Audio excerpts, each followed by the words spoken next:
Good evening. Good evening. I want to thank you for being so humble and nice,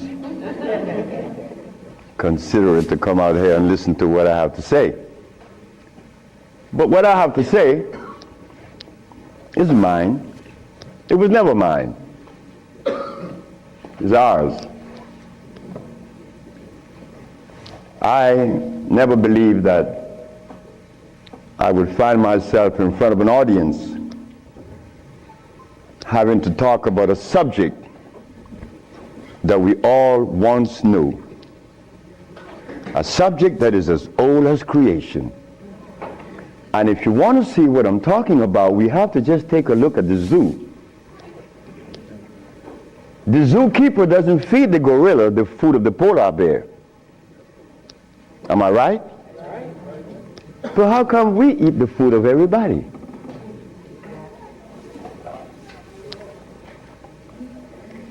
We'll begin this lecture by letting you know, first of all, I'm your brother. No more, no less than you. I can't be smarter than you. That's impossible. We have the same amount of brain cells. So how was I privileged to be navigated to this information? I don't know. I don't even question myself. I just like to live. As a little boy, I hated school. That is the truth. I didn't go to school. I didn't like school. I didn't like to comb my hair. I didn't like a whole lot of things. I didn't like money. I was 12 years of age. I was Seventh-day Adventist. Corby Brown.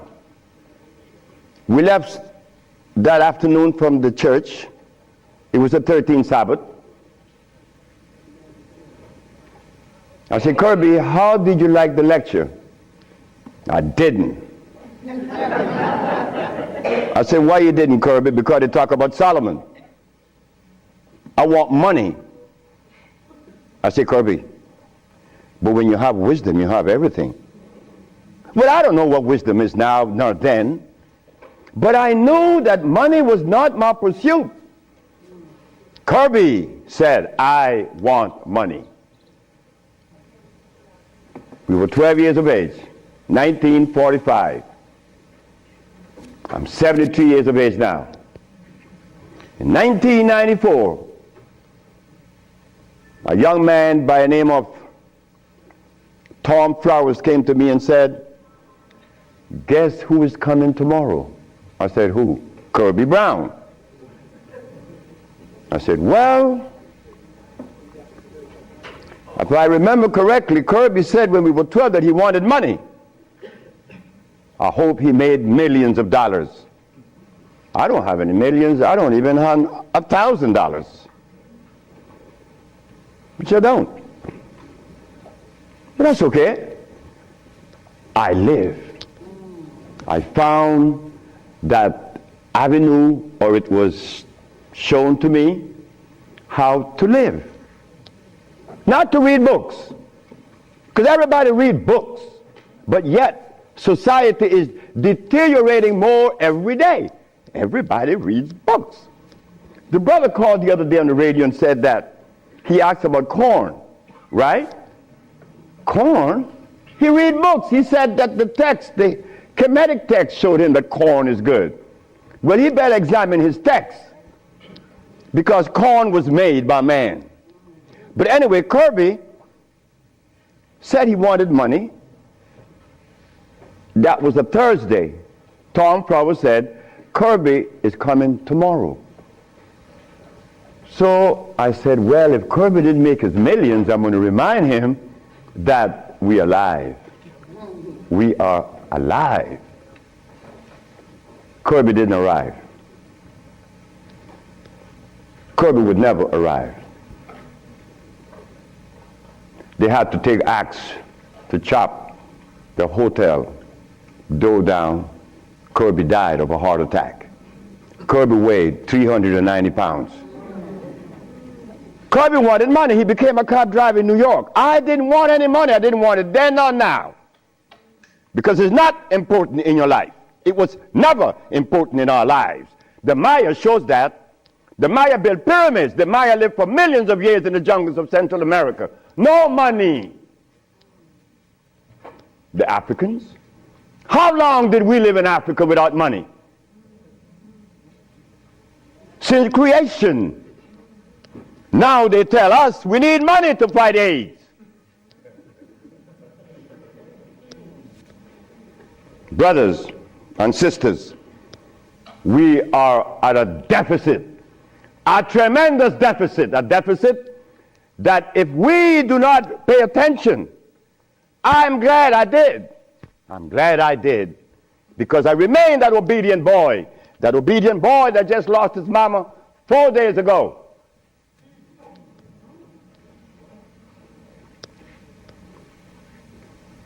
I listen. But to listen, you can't have a philosophy in your head. If you have a philosophy in your head, you cannot listen to anyone. I was there. I was a Seventh-day Adventist. I listened to no one but those things that came from the church.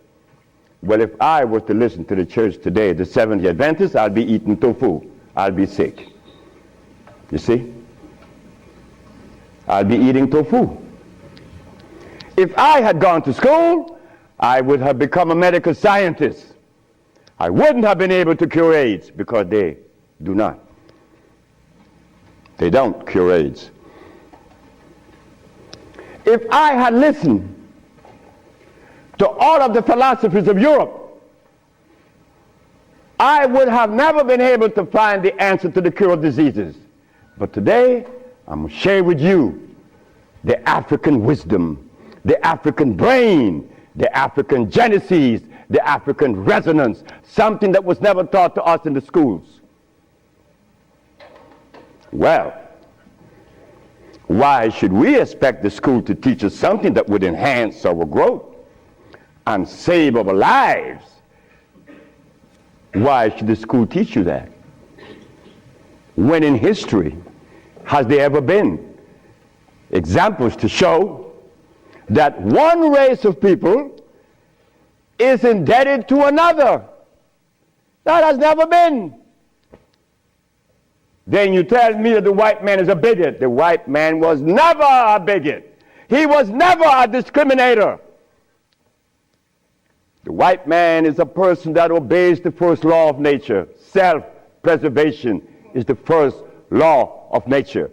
So the white man, whenever he proceeds to preserve his race, and we sit back and say he's a bigot, it's only because we have lost it and we don't even know how to get ourselves out of this mess. I'm one of them. I'm you standing here.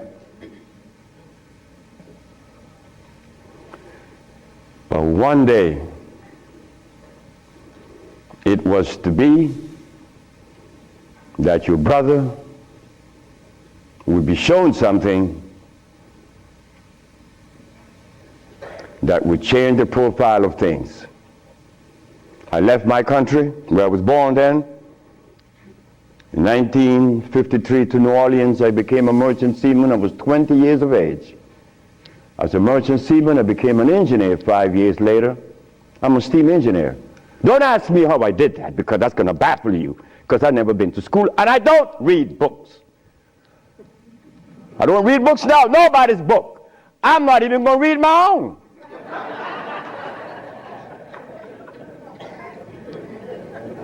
Because all the book readers come to me asking me, how did you cure AIDS? But that's like asking the gorilla, hey man, how come you keep yourself healthy without a hospital? How come you don't have any medicines? We begin. I became a merchant seaman right quick to take you through my life. Left Honduras without going to school, became a merchant seaman, became an engineer, worked for the County of Los Angeles as an engineer. While as an engineer, the County of Los Angeles, something is to happen. Something is to change my life completely. First, it was a Mexican. The Mexican said to me, "You're dying." I said, "I know." "How do you know?" "Because I fell out going to the bathroom on Sunday afternoon, and I didn't reach the bathroom. I got up off the floor. Something must have happened between there and the bathroom." But I had gone to the neurologist, the endocrinologist, the jail practitioner in Russia and England and Germany and France, United States. And they were people that knows what it is about. They had the great big books on medical science. But my asthma and my diabetes, my impotence was kicking. What happened to the books? They read books. All the physicians that treated this boy read books of all kinds. Nothing happened. I goes to Mexico, and the Mexican have a goat in his house. Every 5 words it was bad, bad. And I'm looking around. The Mexican said, "The goat bothering you?"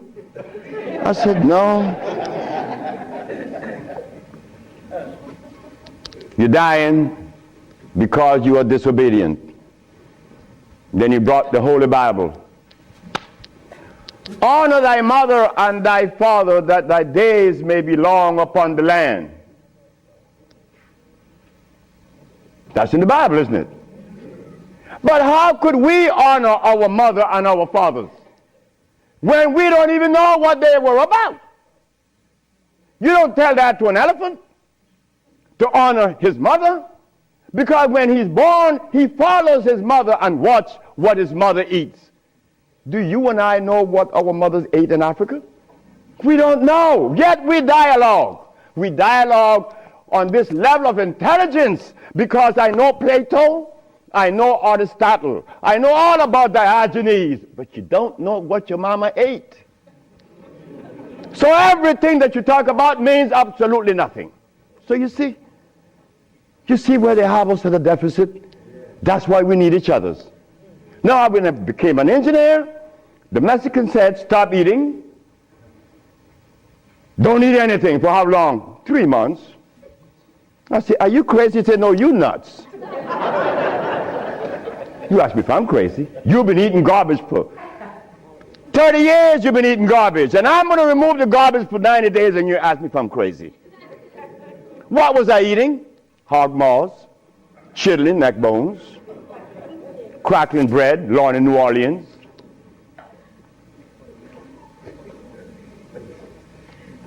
Eggs, because the grown-ups told me when my penis wasn't getting hard, eat eggs, drink raw eggs. And I did, by the dozens. And nothing happened. The Mexican said, "Don't worry about it, don't eat." 90 days later, I was no longer impotent, no longer diabetic, no longer asthmatic, no longer with glasses on my eyes, and this stomach hair was 42.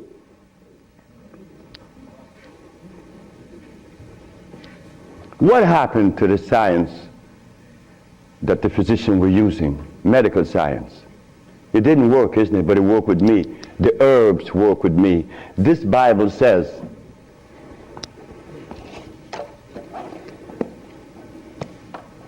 in the book of Revelation, it says 22 verse, and the first chapter, it talks about the herbs for medicine. Am I right? Well, ladies and gentlemen, what could have happened to us that when my brother, who's a preacher for 30 years, was sick, and instead of going to God's medicine, he went to the physician to get a chemical in his arm. My brother died 21 years ago. I'm not a preacher. I would never be a preacher. I told that to my mother. She wanted me to be the preacher. I said, no, no, no, no, no, no. That would be the last thing that I would consider. She said, why? I said, because I want to live truth. Even if it kills me, I'm going to live truth. And truth is, the Bible says that the herbs are for the healing of the nations. But the preacher, when he gets sick, he go get a chemical. What is the message he's sending to God? Come on, just be truthful. Let us be truthful today. If never again in our life, let us be that today. Why do we go to see the doctor to give us a chemical when the Bible says the herbs are for the healing? Why do we go? Well, you're going to soon find out. That's what affected me then and probably affecting me now to a great degree. More than I would ever realize. Because remember, I want to go to the blackboard.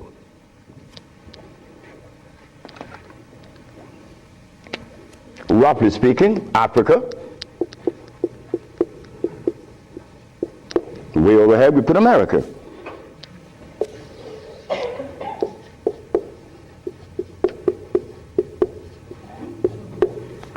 They are 4,500 miles.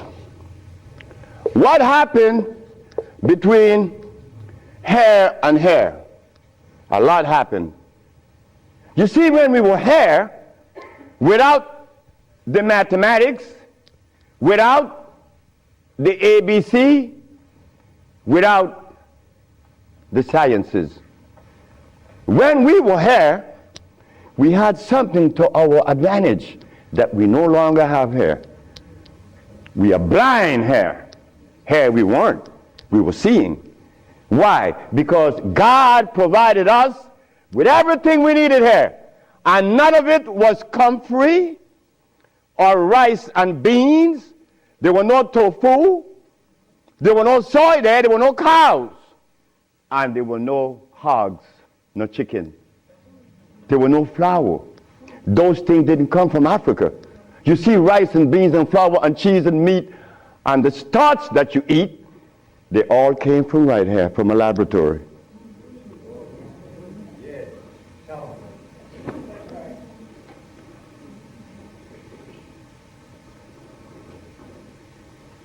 Now, for us to eat, you have to have in your big skull the understanding of biochemistry. But when we were here, we didn't have to know anything about biochemistry. Why? Because God doesn't make poisons. You see, God doesn't make carrots. Well, let me put it here. Stop the garbage. Anytime someone tells you that tofu is good for you, that someone that just gave that information to you has one eye open.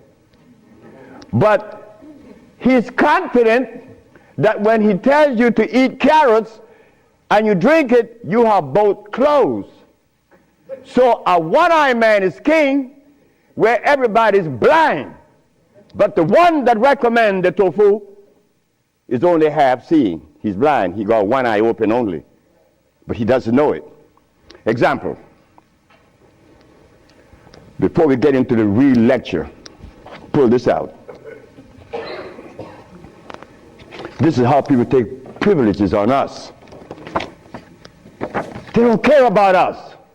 They bring us information that, oh God, that's why the rest of the world laugh at us.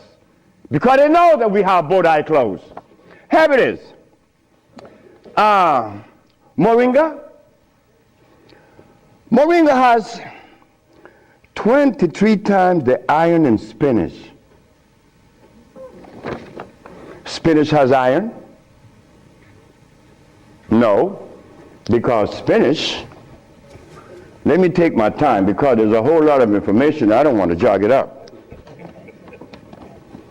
Anything that has a pH of 7 plus is alkali. Anything that has less, 5, 4, 3, 2, 1 is acid.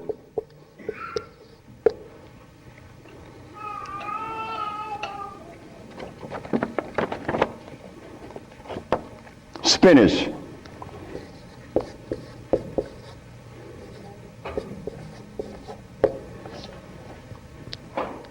Acid.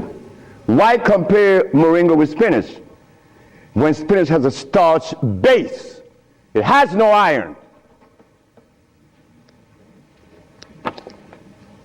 7 times the calcium in milk. Milk has calcium. Well, I stopped drinking milk 42 years ago, and I could fall on my knees. You drink milk with moringa, because they said to mix it with milk and some pages hair, you're not going to fall on your knees at 73. You're going to leave your knees down there. 11 times vitamin A that you find in carrots. Carrots has vitamin A. Carrots belongs on the acid side of life.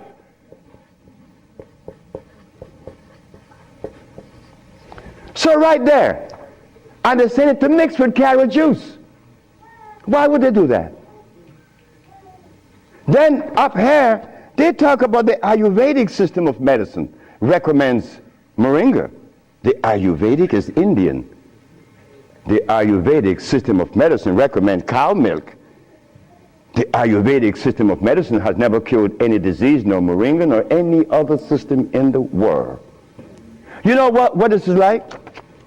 When Steven Seagal tells me to come to his house because he had a headache for 5 years. Well, I knew why the headache was in his head. It was removed in less than 10 minutes. He had the bottle and said, "This bottle is powerful." I said, "Yeah, powerful, huh?" He said, "Yeah, the headache is gone." You know, he's the Dalai Lama, right? He wanted me to go to Kathmandu. Kathmandu? I'm going to go to Kathmandu. To do what?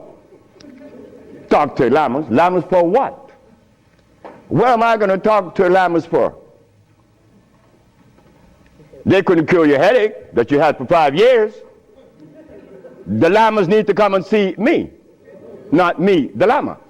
But since we were compromised, we left all our food in Africa. You and I don't even know what we ate in Africa. So don't even go there. But we have the opportunity because one of your brothers happened not to go to school and look outside of the paradigm of school and found something altogether different. And what did I find? That anything that God made is on the alkali side. Why? The molecular structure is complete. It was made by nature, not man. Anything that God made has no starch. That's another thing. Anything that nature makes has no starch. Anything that man made has to have starch, because starch is a binder. To titrate two unequal chemicals, you have to use a starch. Starch is not a food. Starch is a chemical. And what have we been eating since they took us away from Africa? Starch and blood.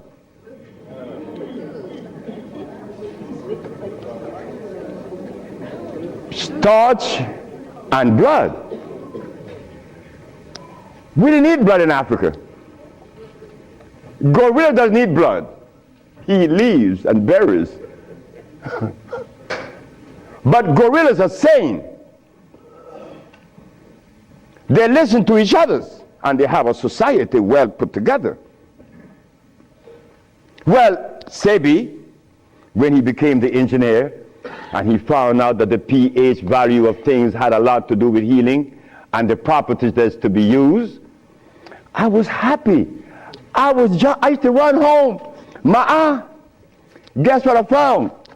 I found that the herb that everybody's talking about is acid, and everybody's using it. What herb is that? Comfrey. She said, what? I said, yes, it's on the acid side. And so is rose hips, enchirecia. What about golden seal? That's right, golden seal was made. It's like the stick that you put in your mouth. They call what? What they call it? The chew stick. What they call it? Liquid stick. Everybody have liquid stick in their mouth, right? But liquid stick was made. It has 50 times more sugar than does sugar itself. It has glycerinic acid. You see, we didn't have to study biochemistry in Africa because everything we had there was on the alkali side, so we could eat anything.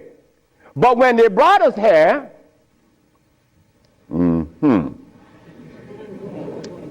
put some clothes on now. And after they put the clothes on you, come here, boy, you got to get in front of this classroom. You have to learn this ABC stuff. But hold it now. Gorillas doesn't take their cubs to be trained by polar bears. Gorillas train her own cubs. The gorilla way. But no, you and I, our parents couldn't do better. They had to take us to the school because they wanted to save us, protect us, because that's mother. Mother doesn't want child to suffer.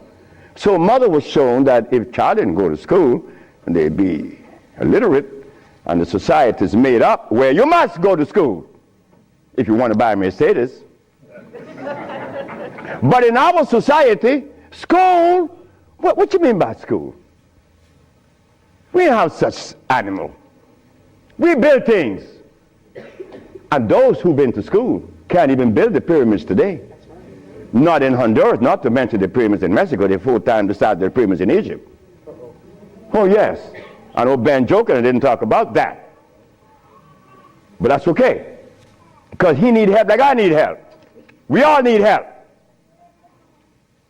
So the school that we thought was going to be so equitable, so useful, had become a deterrent. Because those that have been to school doesn't cure anything. How did I learn and I didn't go to school? Easy. We baby-aged kids. We don't die. Right? We do it.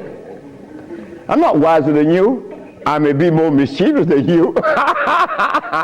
I know that because I do some mischievousness that you would not believe.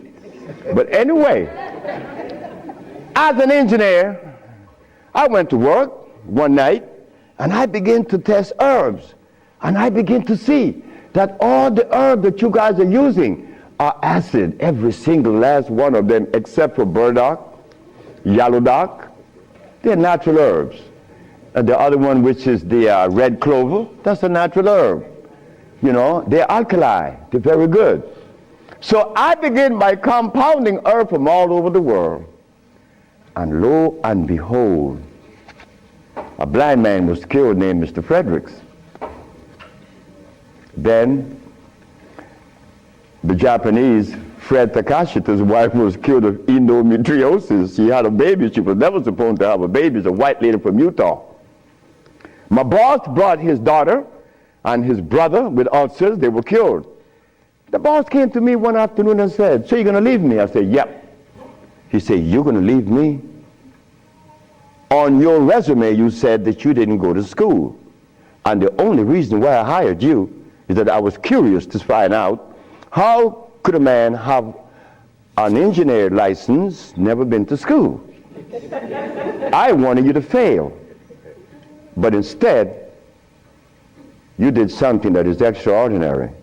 Are all black people like you?" I say, "Brett Howell," his name is Brett Howell. "Are all black people like me?" I say, "I'm the dumbest." "Yes, they're all like me and more powerful than me." "Well, how come they're not doing what you're doing? You killed the blind man. You killed my daughter ulcers. Could they do that?" I said, "They could do it better than me. But why aren't they doing it? Because they're afraid of you. I'm not afraid of God. I'm not afraid of the devil. I'm not afraid of anything, especially you. Because I don't live in fear." So I say, "Brett Howell, the black man of America is afraid of you white people because you guys made him afraid of you. And you should not feel good about that. It's not about me hating white people, loving black or hating black. It's about understanding. Nobody's going to help us but us. Nobody in this world, whether white, black, Chinese, or Arab, could help us it's impossible for them to help us. Why? Because they don't know us. They don't have our genetic predisposition. Look, as a Christian, I used to eat pork. Of course I eat pork, and I love it. But as a Muslim, I eat lamb, which is 10 times worse than pork.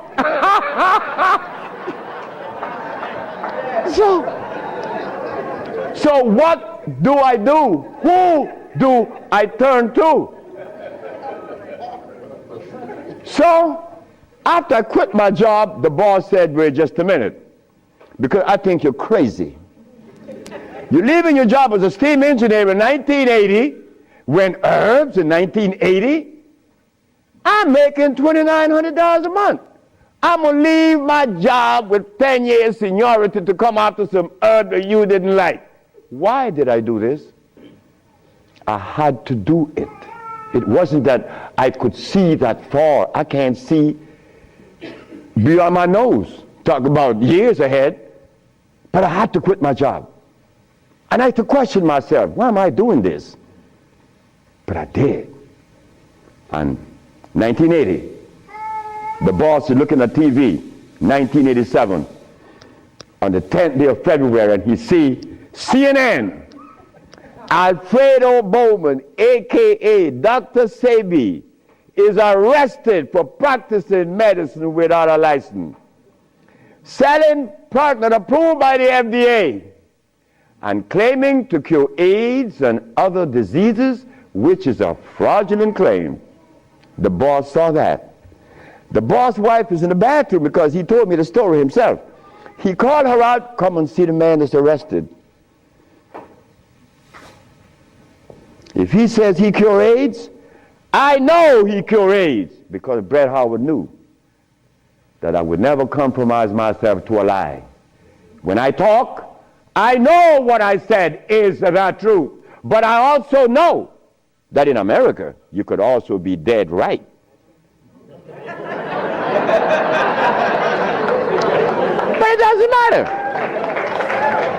It does not matter. I'm 73 already. They killed me tomorrow, it's all over with. I rather reach 73. My brother, who was a preacher, he only got to 50. But I stuck with you, the black woman. That was my success. You, the black woman. I always kept my eyes on you. Nobody else, not the maid, because I'm one. We don't do nothing.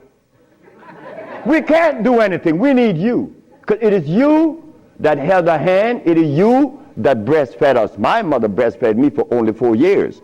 But that was sufficient.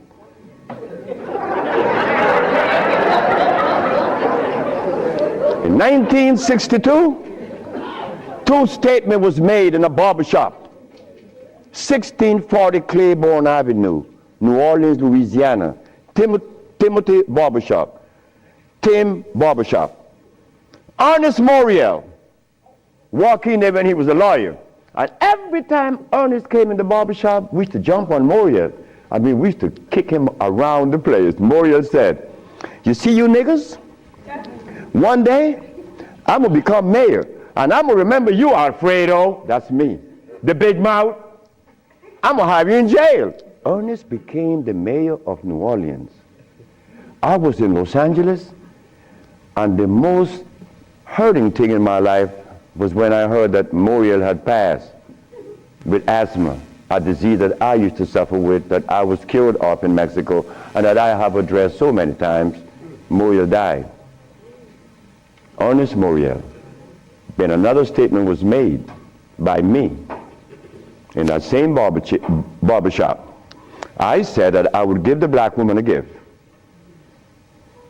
Brother said, Logan said, Sapphire? I said, yes, Sapphire, your mama.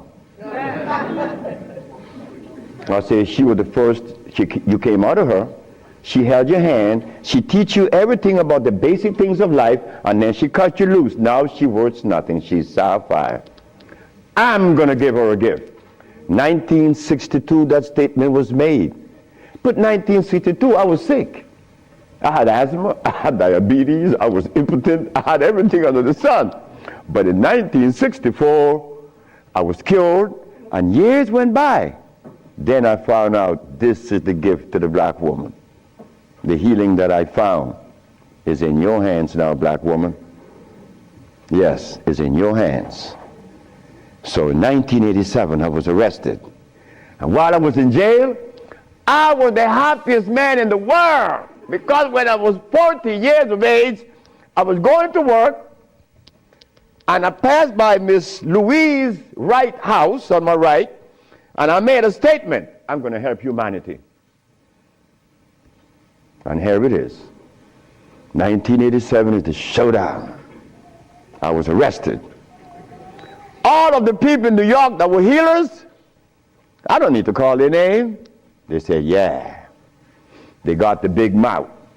They were angry with me because I put an ad in the Village Voice and the Amsterdam News and the New York Post. AIDS has been cured by the USHA Research Institute. And we specialize in cures for leukemia, sickle cell, impotence, blindness, cancer, and others. Well, after all, I did it. Shouldn't I advertise it? You should be glad your brother's doing that. Because now you have a chance to share in the bounty, right? That's the way I felt. So I'm in jail and I'm wondering, how is the American Medical Association going to escape from this one? You see, in the past, herbalists, when they talk, shh, gotta be quiet. Gotta talk under the table, because the physician may get you. The FDA gonna get you. But we seem to forget the one basic thing. When they remove us from Africa, did they bring our food with us? Did they? Well, how could the FDA have such kind of power over us now? Come on now, just wake up to it. So I stood in jail thinking, how am I going to do this one? This is going to be a heavy number, but it's nice because I wanted this moment. I wasn't going to back down. What you mean, back down? I'm representing some black woman. I never had a father. I never had a man in my confines to tell me something. No, I never had a stepdaddy. I had a woman. And then another woman, my grandmother. My great-great-grandmother lived to 124. Her name was Elizabeth. And she lived 70 years without a man. My great-grandmother lived 112. She lived 68 years without a man. My grandmother died at 100. And she lived 50 years without a man. My mother died 5 days ago. And she racked up 40. My mother died while I was coming to see you. I didn't turn back. You know why? The relationship with me and my mother was one of love. And she would have never wanted me to be there. My brother told my mother when I was about 10 years ago, he told her, yeah, you didn't like me. You didn't give me any love. You didn't give Fred any love either. That's me. So my mother said, what you say? You gave all your love to the pastor, not to Fred and me. My mother said, like, Fred, are you in on that? I said, man, this boy was talking garbage. See, he told me he's serious. I'm never serious. I don't know what it is to be serious. I hear men talk about seriousness. Well, I don't know what you do with that. But my mama said, raise your hand up and open your fingers. Which finger would you elect to take off of your hand? I said, none. She said, thank you. My mother turned to my brother and said, you said that I didn't give Fred any love. Fred, you wanted my love? I said, nope. Didn't want it. I didn't need it. Because my mother knew if my mother ever interfered in my life, I would have been upset. I was in the streets by the river all the time. My mother knows, all mother knows the child that need her love, her attention. But she loves all. But she knows the one that needs the attention. I didn't want my mother attention. And she knew it. But my brother said that she didn't give him any. But the boy went to the 3rd grade. He owns a fishing fleet, he owns an ice factory, and he owns a fleet of planes. And he said that his mother didn't give him love. You see how we could easily make mistakes? Okay. Mother is mother and will always be mothers. The greatest gender on the planet. So while I'm going to court now, and I'm standing, the judge said, get the man out of jail, and I went to his chambers. Judge Shorter said, young man, you mind if I ask you a question? I said, no, sir. Why did you advertise that you cure AIDS? Well, sir, my mother's alive, Africa exists, and my face, and I would never offend any of the three. That's why I advertise that I cure AIDS. He turned to the woman at the desk and said to her, ask her, did you investigate this man before you arrest him? She said, no. Her name was Phyllis Spade from the Attorney General office in New York. She said, no. You didn't investigate this man before you arrest him? This man, the response he gave me, he cured AIDS. But AIDS is the easiest thing to cure. People think that AIDS is difficult. To me, everything is easy, and to you it should be too. And I'm going to show you why it's so easy. So the judge said, well, you out in bail, and that was February the 12th, I got out of the 13th, but the case doesn't begin until 88. September, I have a year and 8 months. Why the judge gave me so much time, I would never understand. So I waited, trial date. This is where the showdown with black and white. Not better or worse. We are not better than any white man or Chinese, no. We just happen to be different. That difference has never been treated by any religion or philosophy. There is a difference that need to be understood.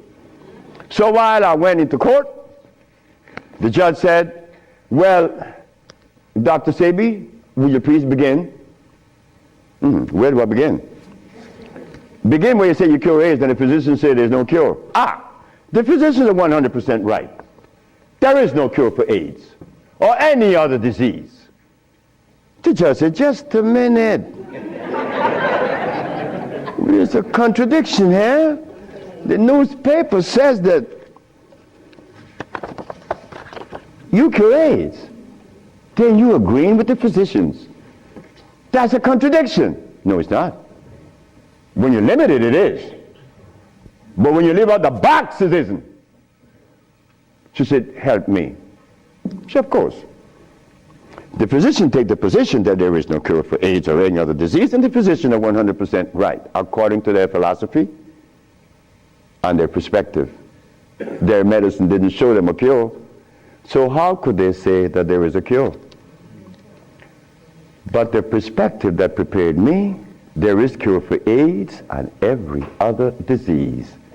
Oh my God, when I said that, the physician jumped up.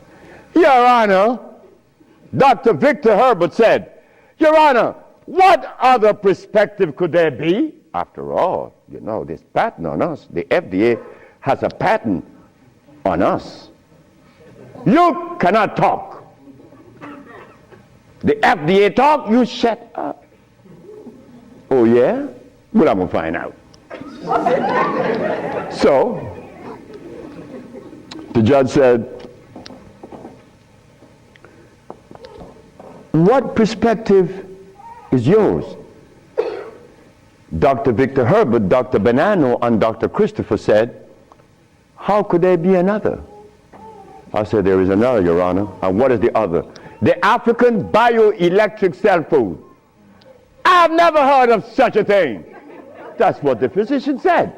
He had never heard of the African bioelectric cell food. I said, of course. But we have to remind the good physician that he have not heard of a whole lot of other things. But that doesn't deny the existence of the African biomineral electric cell food. What is it? The allopathic claim that there are multiple diseases. The African biomineral balance negate that position. There's only one. disease. Never been to. The allopathic claim that to treat the multiple disease, you must use a chemical, which is violating God. Right? The African biobalance said no. It's a nutritional approach. Electric food. Your Honor, I told you that this man was insane and unscientific. He said there's only one disease, but there's only one. Remember, I'm the boy that didn't go to school. I'm going to break things down to the least common denominator. When I was a steam engineer, I found out that in a machine, thermodynamics I'm talking about, or an automobile, the only thing that could cause this machine to go bad is what? Short circuit, obstruction, overheating. The same thing with the human body. So what did I do? I put compounds together that would cleanse the human body of what? Of mucus. In so doing, AIDS, sickle cell, lupus, herpes, blindness. Pretty sound too simple, right? Well, that's not my fault. They have complex things, and then they deal with the complexity. And boy, that's a job. But with us, on our journey from Africa to America, it was easy because the slave master had a ship and brought us over. But getting back to Africa, we get confounded. We can't go back now. We don't know how to go back. We better not even go back. Because when I tried to go back, this is what I did. My first trip with a passport was to Kenya. So I went to Kenya and they said, where your passport? I said, I have no passport. I said, I was taken away 500 years ago. I'm back.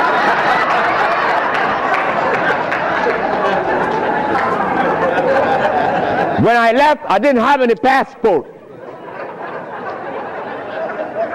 So why are you asking me for a passport now? Is a passport African? Put it one side. They put me one side and send me back out.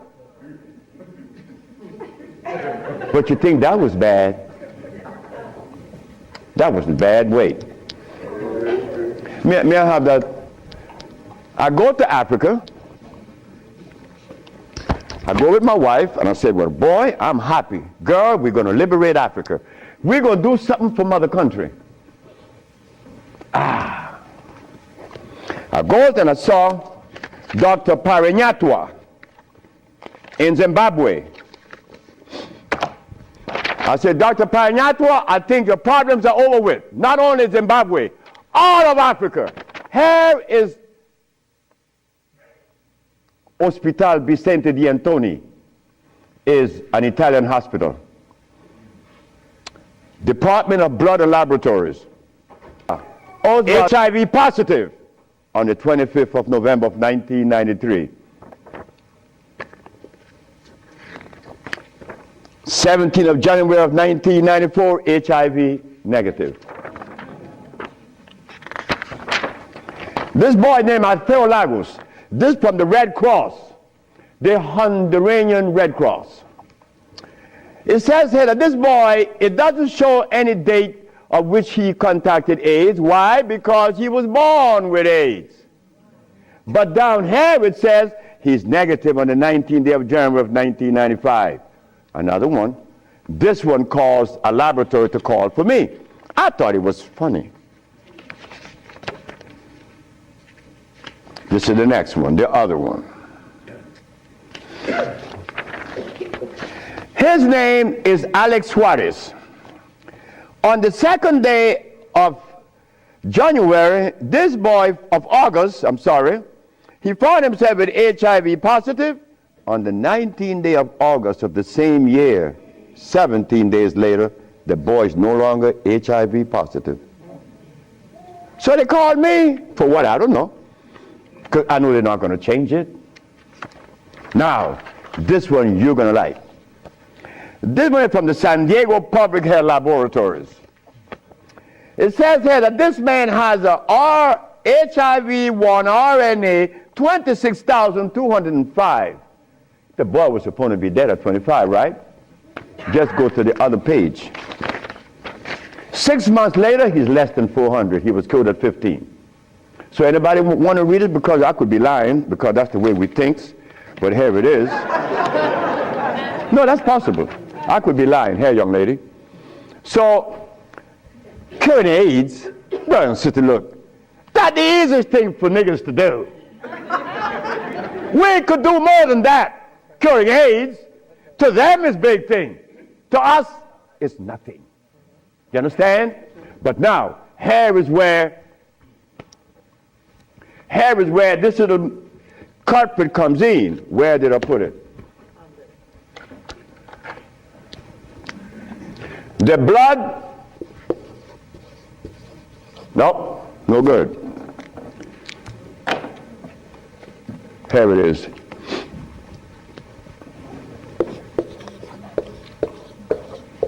Blood and starch.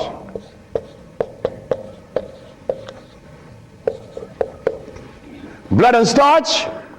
Blood and starch is going to prevent you from doing what the ants does for each other. Ants, when it's getting ready to rain, you know what they do? All the black ants, they begin to do what?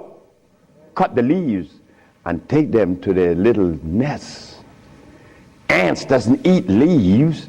They eat the mycelia that grows on the leaves with the temperature.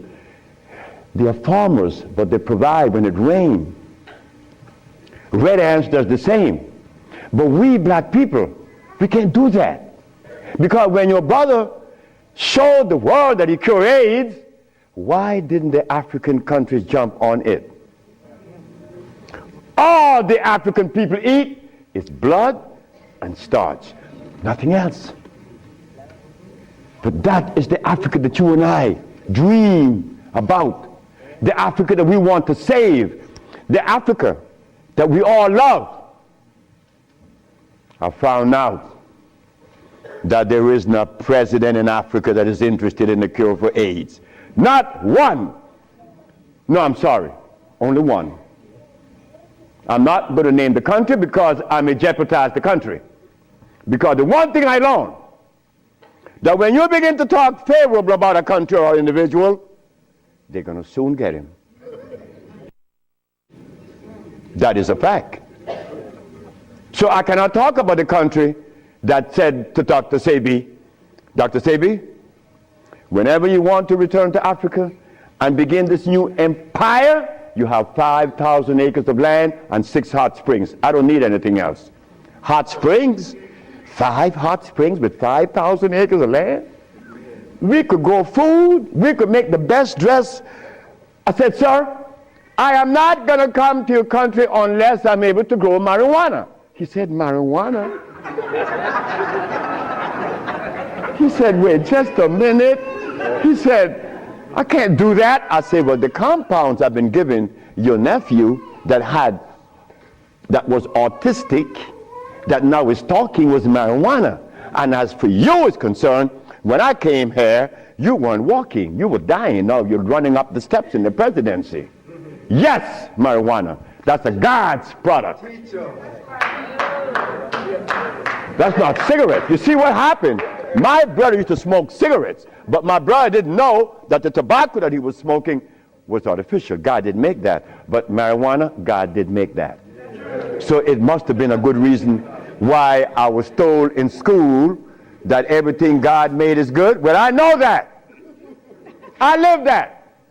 And I always will smoke it for as long as I live. Why? Because I have that right. I have that right. It's not everybody that uses it, from autism to arthritis, is cured, because everything that God made is good. So as I go to Africa, all happy,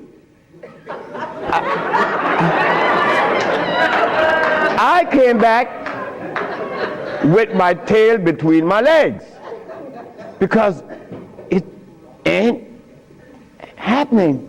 It ain't gonna happen. They're not interested in that. But the one thing I noticed today and yesterday, and you may have heard it, President Clinton and Sanjay Gupta. They found the end of AIDS.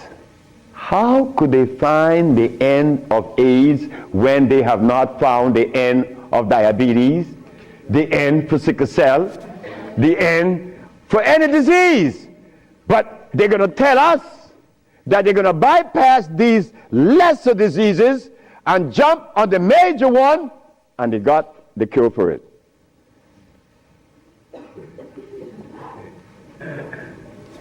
I got documents to substantiate that I cure AIDS, right?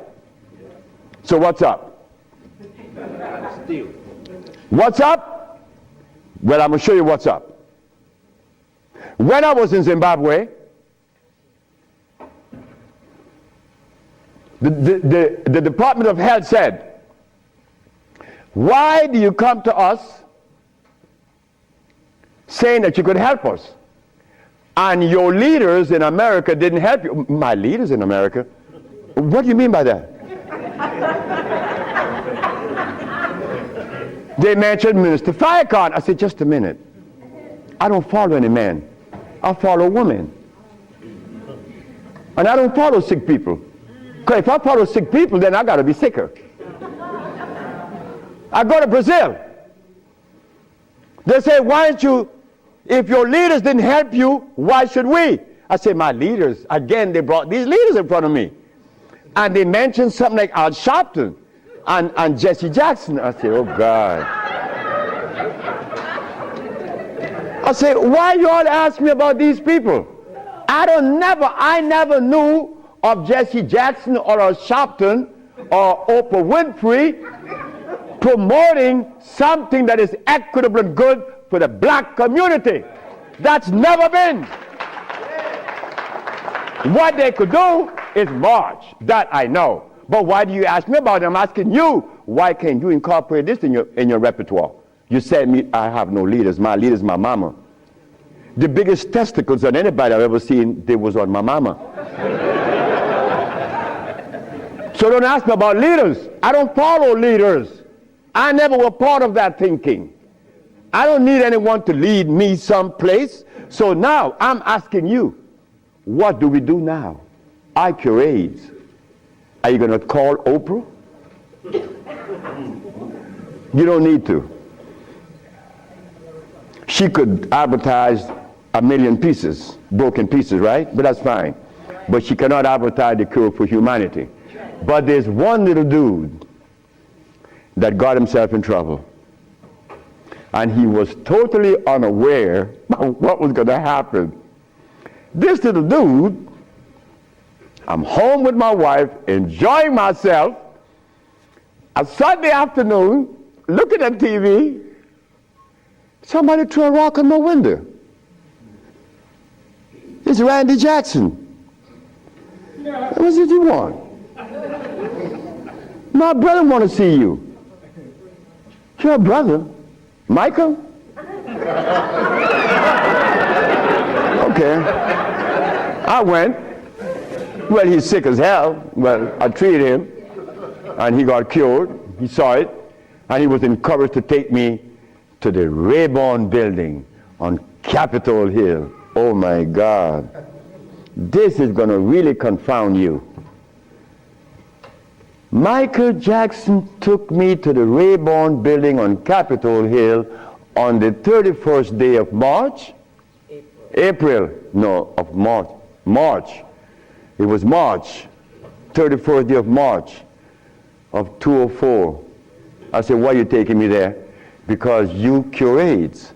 I said, but what makes you think that they are interested in that? What makes you think that the world is interested? I don't care if it's any country in the world, they are not interested. Especially Africa. They were never interested. AIDS isn't killing Africa. Hepatitis C is killing Africa. All of West Africa is the red line for hepatitis C. What you talking about? But they're Muslims. So they have to eat the Muslim food, which is goats and lamb.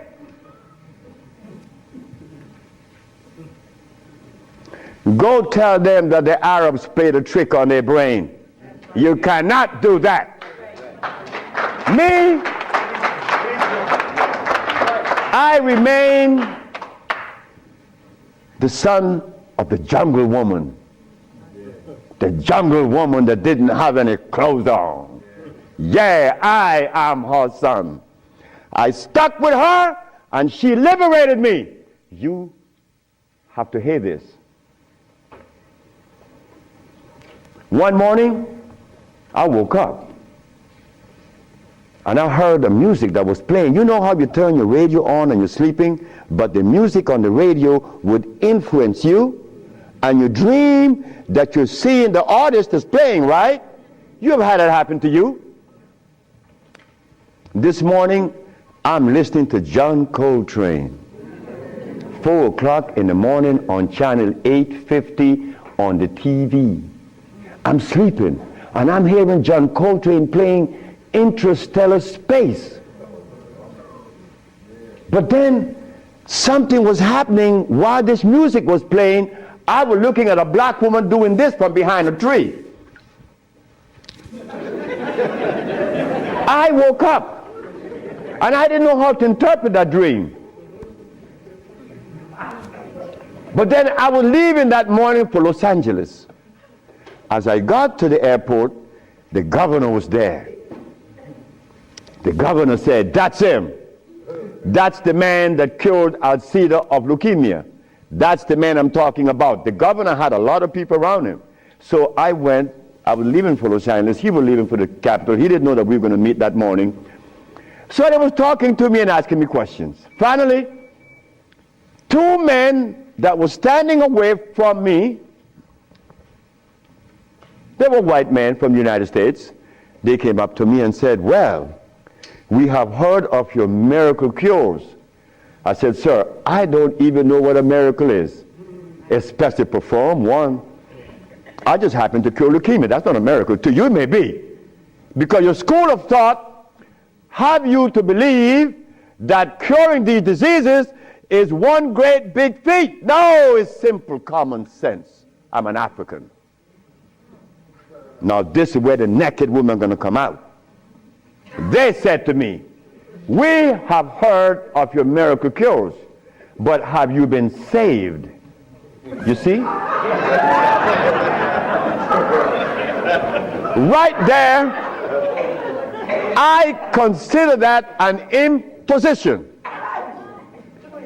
Why do you take the liberty to believe that I'm one of those that have accepted your philosophy that I have to be saved? I say, from what? The man politely answered and said, "From your sins, of course." I said, "Wait just a minute." I said, "You know, man, while you guys were standing over there, I said," and I looked at you both, and I said, "Two very intelligent young men. But now I have to question that." He said, "Why?" I said, "Well, because the color of my skin should have prevented you from asking me that question, have I been saved?" He said, "What does the color of your skin have to do with anything?" I say, "It has to do with everything. I am the son of a woman that was taken away from the forest of Africa. She, to begin with, she didn't have any clothes on. But she didn't have any alcohol. And she didn't have any prostitution. And she didn't have any supermarkets. And she didn't have a hospital. And she didn't need anything that God didn't make. And she didn't have any money. So all these things constitute sin. So my mother in the jungles was sinless. How did I become sinful?" You cut it out. You stop that. We have to begin to change our diet, because this diet here of blood and starch is all we eat. That is all we eat. And then with this diet of blood and starch, which confounds their hormonal structure, we have the nerve to tell each other's, "Brother, you were wrong. I'm wrong. I mean, where did you get that from? I'm wrong. You've been eating blood and starch, and you're going to tell me I'm wrong. No. We got to stop it. Because the blood and starch is why I couldn't penetrate Africa. So, you forgot, right? I'm in the Rayborn building. Who is present? Sheila Jackson Lee from Texas, right? John Conyers, Illinois. Or Detroit? Jesse Jackson Jr. from the House of Appropriation. Our most beloved President Bush. No, we have to give him credit.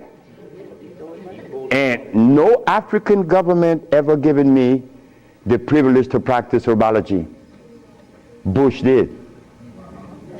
Bush appropriated $5 billion to fight AIDS in Africa, right? And the African government didn't appropriate one dime. They didn't want their brother to do it for free. So Bush stands out way above there. Bush gave $5 billion, and Jesse Jackson Jr. is there. So when I go to the podium and I say, fellas, y'all don't have to look for the cure of AIDS anymore. Here it is. Jesse Jackson Jr. did this.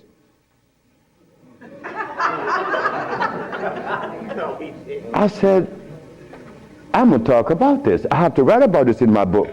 Because you, not me, but you and I believe in the leaders.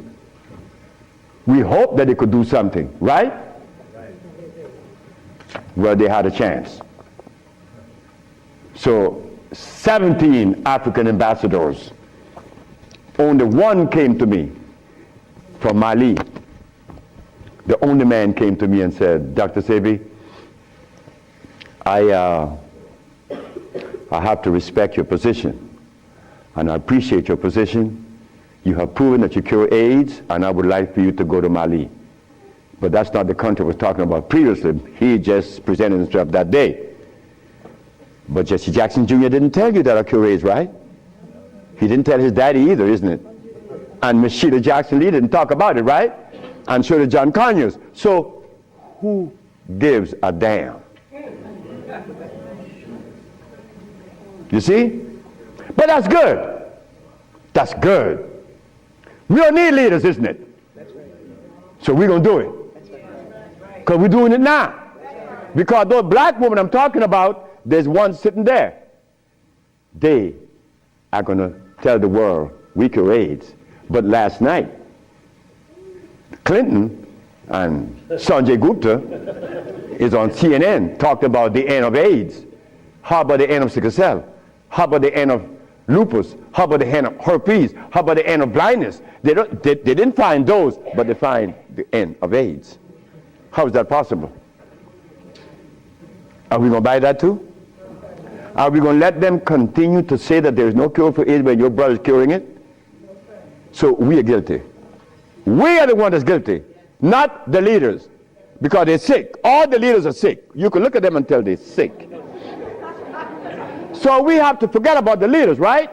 So which animal in the forest follows a male? None, right? They all follow females. So how did we begin to follow males? I mean, that was the most, look, the one thing I wanted in my life was a woman laying by me as my significant other or my wife, that she didn't have a God or a devil in her brain. That woman is sitting there. Because I could not have a woman laying by me and she worshiping something else. I mean nothing to her. No, you worship you. That's who you worship. That's who we worship in the forest. And we were doing quite well because none of us, her children, could talk about how long did our parents live in the forest of Africa. You don't know. For millions of years since creation. Did we have money? We live a perpetual vacation. Now I gotta wear this stupid suit on. When I didn't have to wear any clothes. But now just to live, I have to have a $15,000 suit on, a $5,000 shoes. I have to have all kind of stuff on me. And then I qualify. I qualified. Do you have a master's degree? Man, I didn't go to school. Oh, put him aside.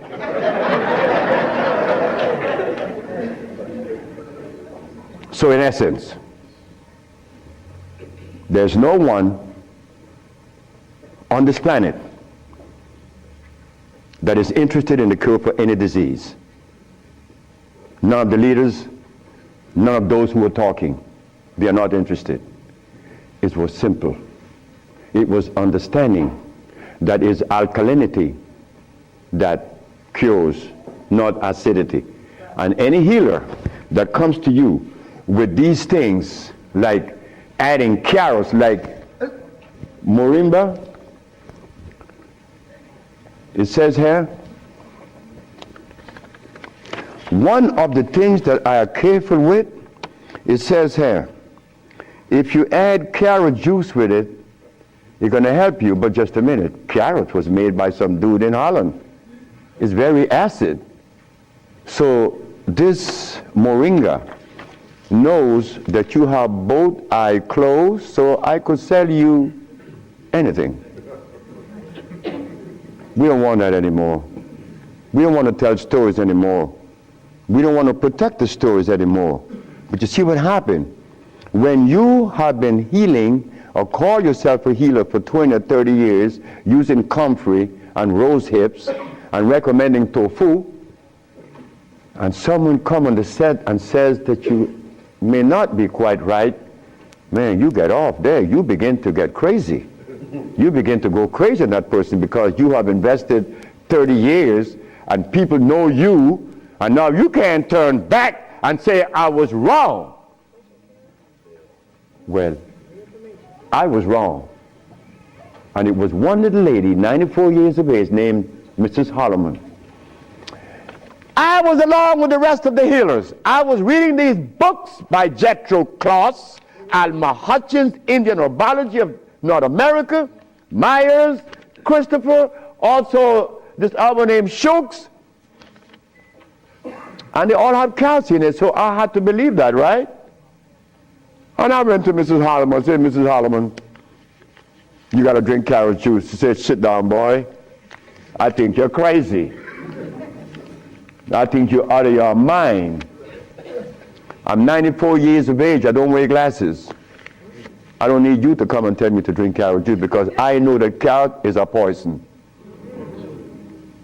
I was in Rattan, the island of Rattan, and a woman was listening to me talk, and she asked me, what is the best breakfast in the morning? I said, I don't know.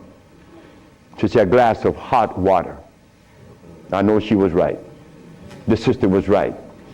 So in essence, all of the hoopla about AIDS was just noise. We've been curing AIDS since 1984. Why didn't you know about it? The media didn't let you hear it, right? Jesse Jackson Jr. didn't talk about it, right? Well, I think in the book I have to mention his name because this is what's happening. They're lying to us, and we have to stop it. We have the cure for every disease in the world. We, the black race, is responsible, not the white, not the Chinese, not the Arab. The Arab need help. They need help now. All Arabs need help because there's no way in the world where you find the highest incidence of eye problem like Arabia because they eat lamb. But could you go and tell an Arab to stop eating his lamb?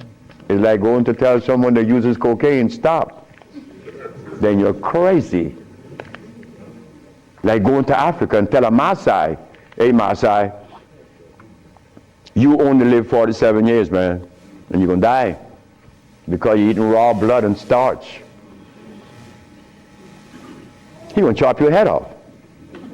And he should. Then we go to Guinea, and my wife came to me running. She said, the young man in there with his wife, he's 19. And she's complaining he's impotent. At 19, She said, yes. My wife came with it. What happened? We asked the boy, what does he eat? He eats cassava. Cassava.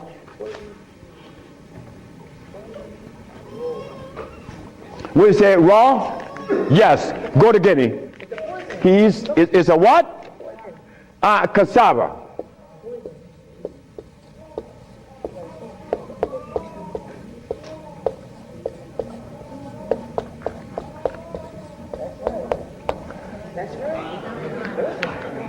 I want you to go to any African country and tell them, no, just ask them, please, why do you eat cassava? Oh, this is African. This is from history. Hey, African, I know you've been bamboozled too, because cassava is not a product of nature, nor of Africa. Cassava is a starch that needs the aid of a man to grow it. Cassava cannot grow by itself, and it has cyanide. But the cyanide has already affected the brain. He cannot think for himself. It's like talking to a Haitian or a Brazilian. In fact, the only country that I have ever visited that have people dark like me, but nobody in Brazil is black. Brazil.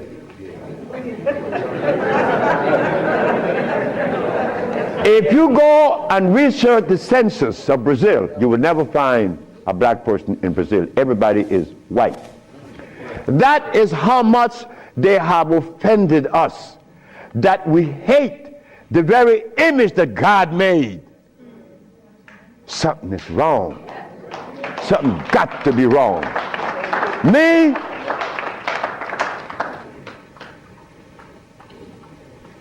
I was a very good Christian, and a very good Muslim, a very good Buddha. And I wanted to join the, well, I don't want to mention it. But anyway, I was a good everything. But what I found, that they were feeding me the wrong food. And I had to deny all of them because they feed us garbage. There isn't a religion in the world that have fed the black race in America or anywhere in the world the food that is consistent with their cellular predisposition. So if you, my religion, is feeding me the wrong food, then what is the message you are sending? It's like putting gasoline in a diesel car. You would not get to South Philly. No, you're not. It's not going to run right. But we eating starch and blood, and we want a dialogue. Dialogue based on what? I mean, come on now. We are the remnants of what world? Let us try to bring it back. We can't challenge each other's. The only thing we have to offer each other's now is love. But to get to that point, a sister told me the other day, because I made a statement in the church, a brave woman stood up and asked me, Dr. Sebi, what have you learned from the entity that you are forwarding to us now? What have you learned from it? I learned to kiss everybody's butt. And I meant that. It came out that way in the church. Well, I had to give it that way, because that is the way it came to my brain. I kiss everybody's butt. It's easy. You see, it makes it easy. When you start kicking it, somebody's going to do something to you. And when you start kissing it, they reward you. So this sister came to me, and she was very smart. She said, do you literally? I said, drop your panties.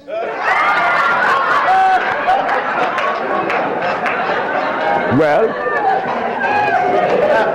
I came out of a woman's vagina. I could kiss her rear end. That's easy, isn't it? Is it easy?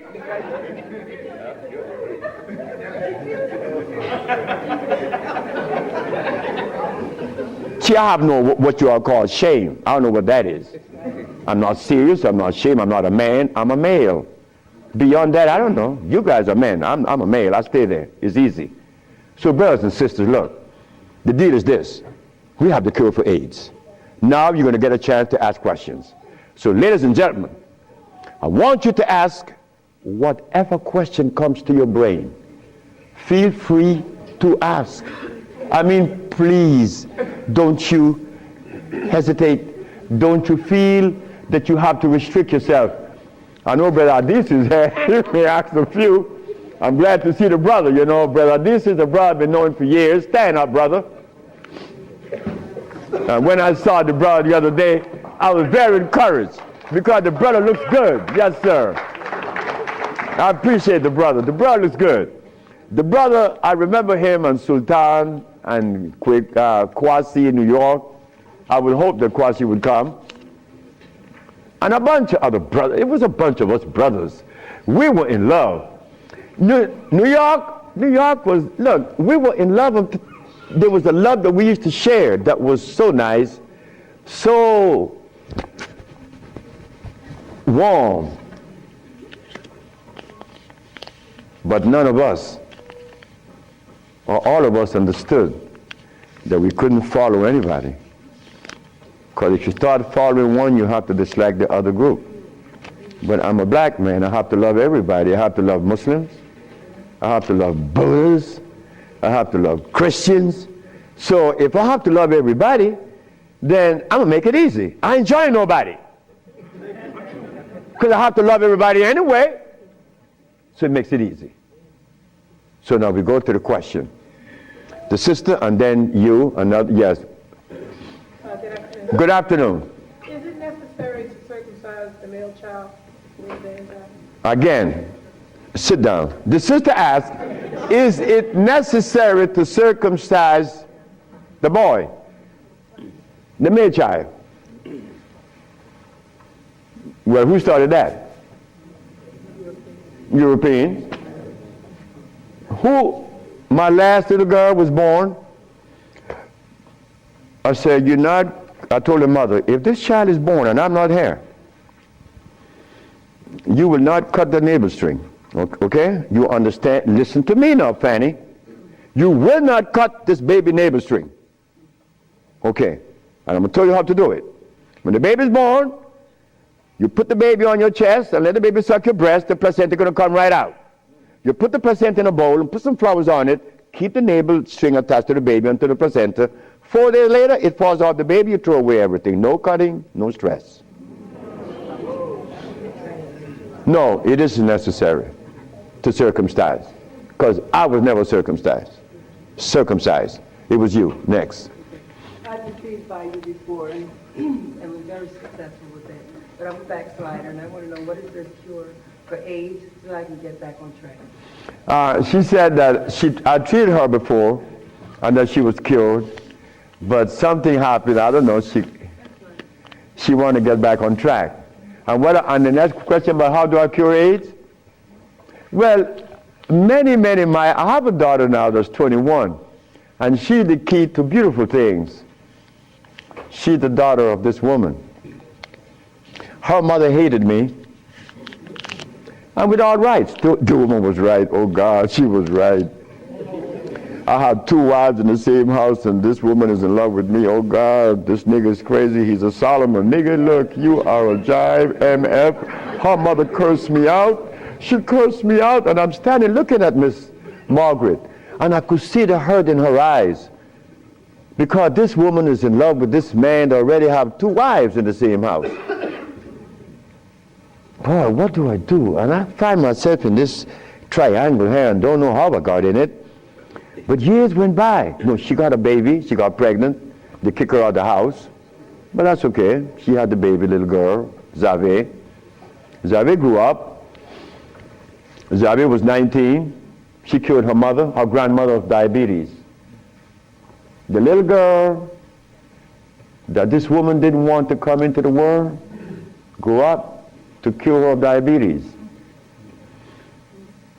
Last month I got a notice from the mother that Zave just killed a woman in New York of AIDS.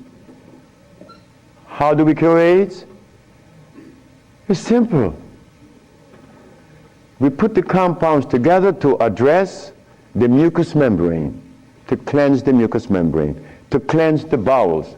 Simultaneously, we went to the forest and found the herbs such as over here on the alkali side, foggy. I couldn't see. I was already wearing glasses, but now it's worse.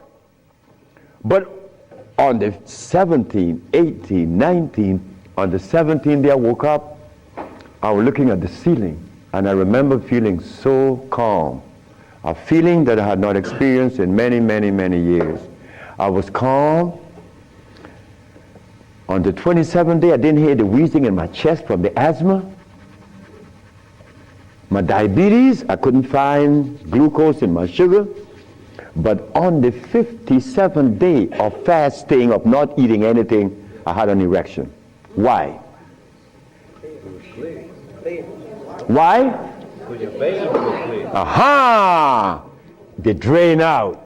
It drained out because I was taking these herbs and drinking water.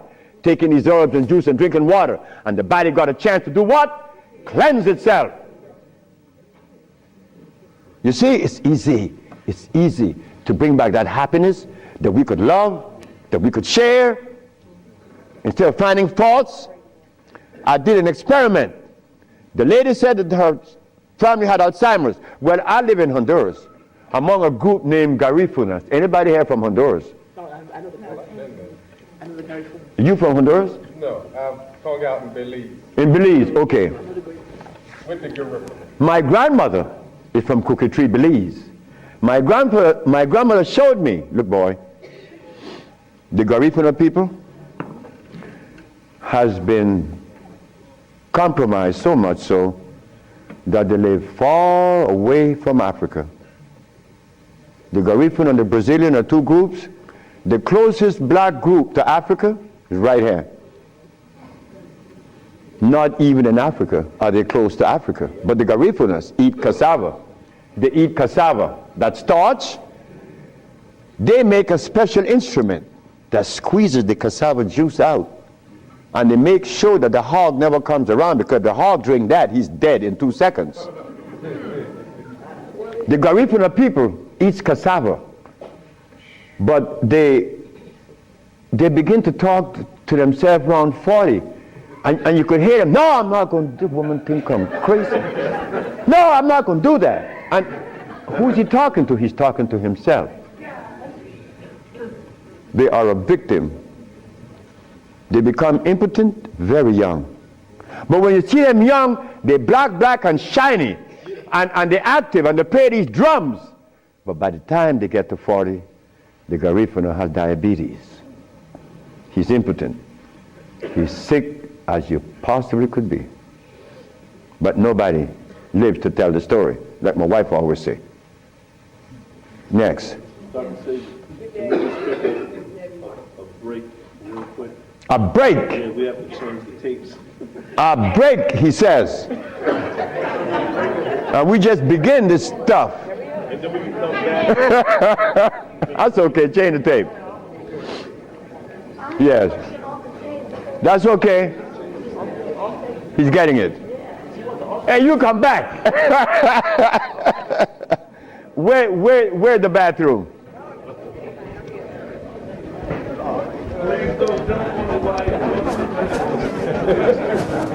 Hey.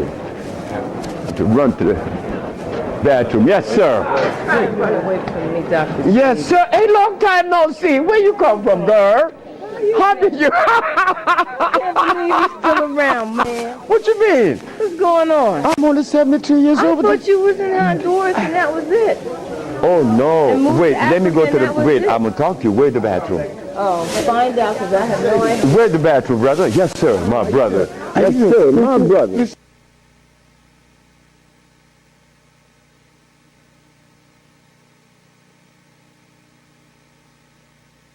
Empty.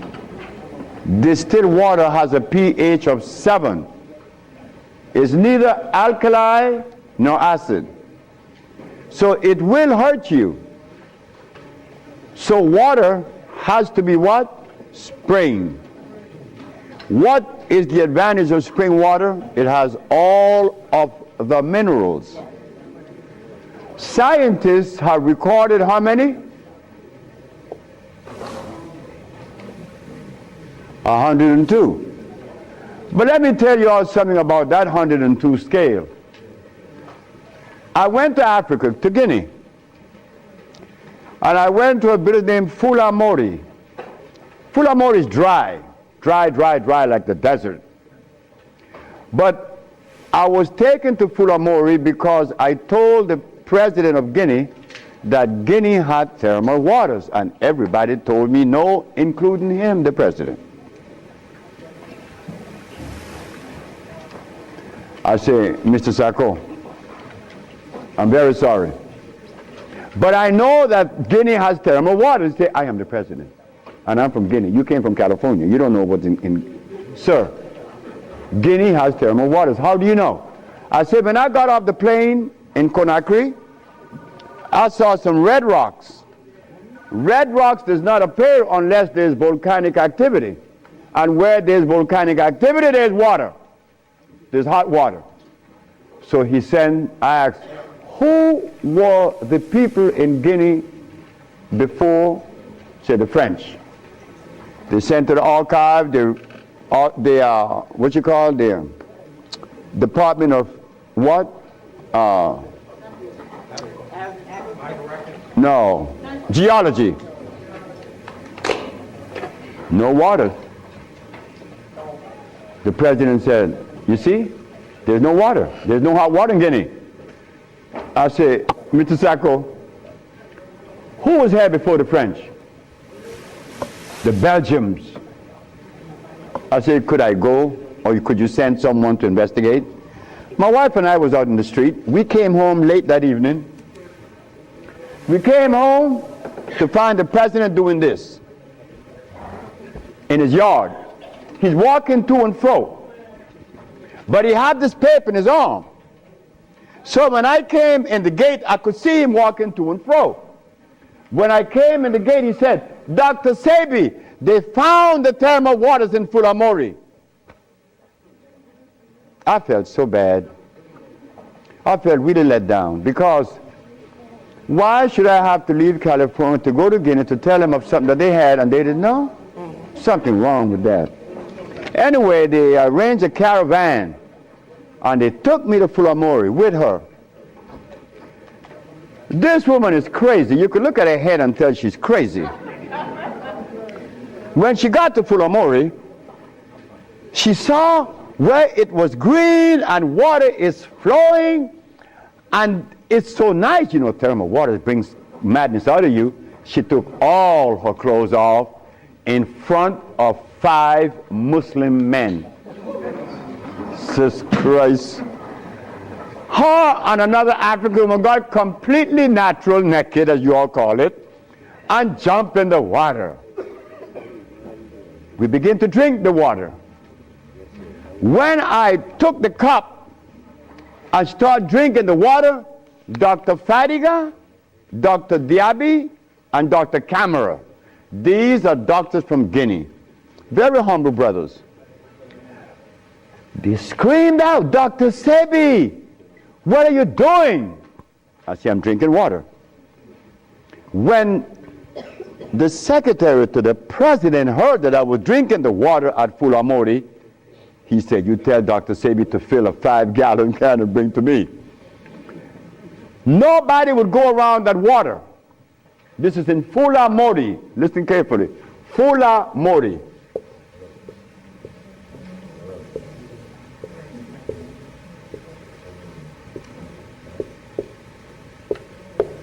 This is in Guinea. When I got there, the guide asked me, how do you know these waters was here? I say, rocks at the airport. Rocks talk? I say, yes, they have tongue. If you know how to interpret their language. He said, well, yes, the water's here. We're just surprised that you know. I said, I saw these rocks. You see, I didn't go to school. I read nature. I don't read books.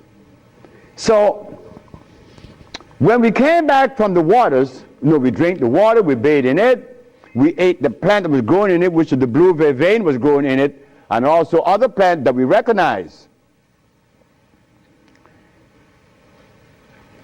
Did you know that in the reports that the Belgian people had made on these waters at Fulamori, they stated that the waters in Fulamori had these very strange mineral that was unrecorded. This is why the people in Guinea, when they go around Fulamori, by where the thermal water is at, the water would give off these fires, flame at night. Well, sure, they're loaded with electricity. When I start drinking it, then everybody want to drink. But prior to that, nobody went there, not even close. Because there is nobody in the world that is as spooky as an African. An African believes in ghosts. He believes in voodoo. He believes in witchcraft. He believes in all the nonsense that doesn't help. But they eat cassava. They call it gari in Nigeria.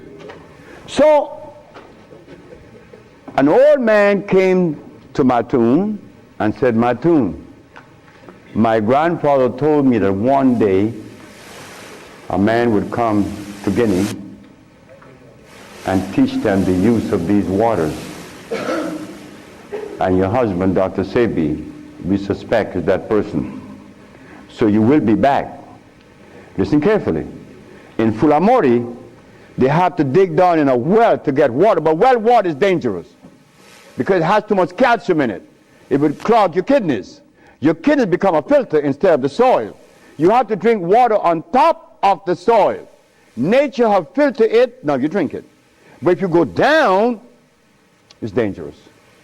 But here in Fulamori, just 8 kilometers out of the village, there is these waters. And there's plenty of it, but they're scared. They're full of fear. So when the president saw that I knew something about thermal waters, and he saw this,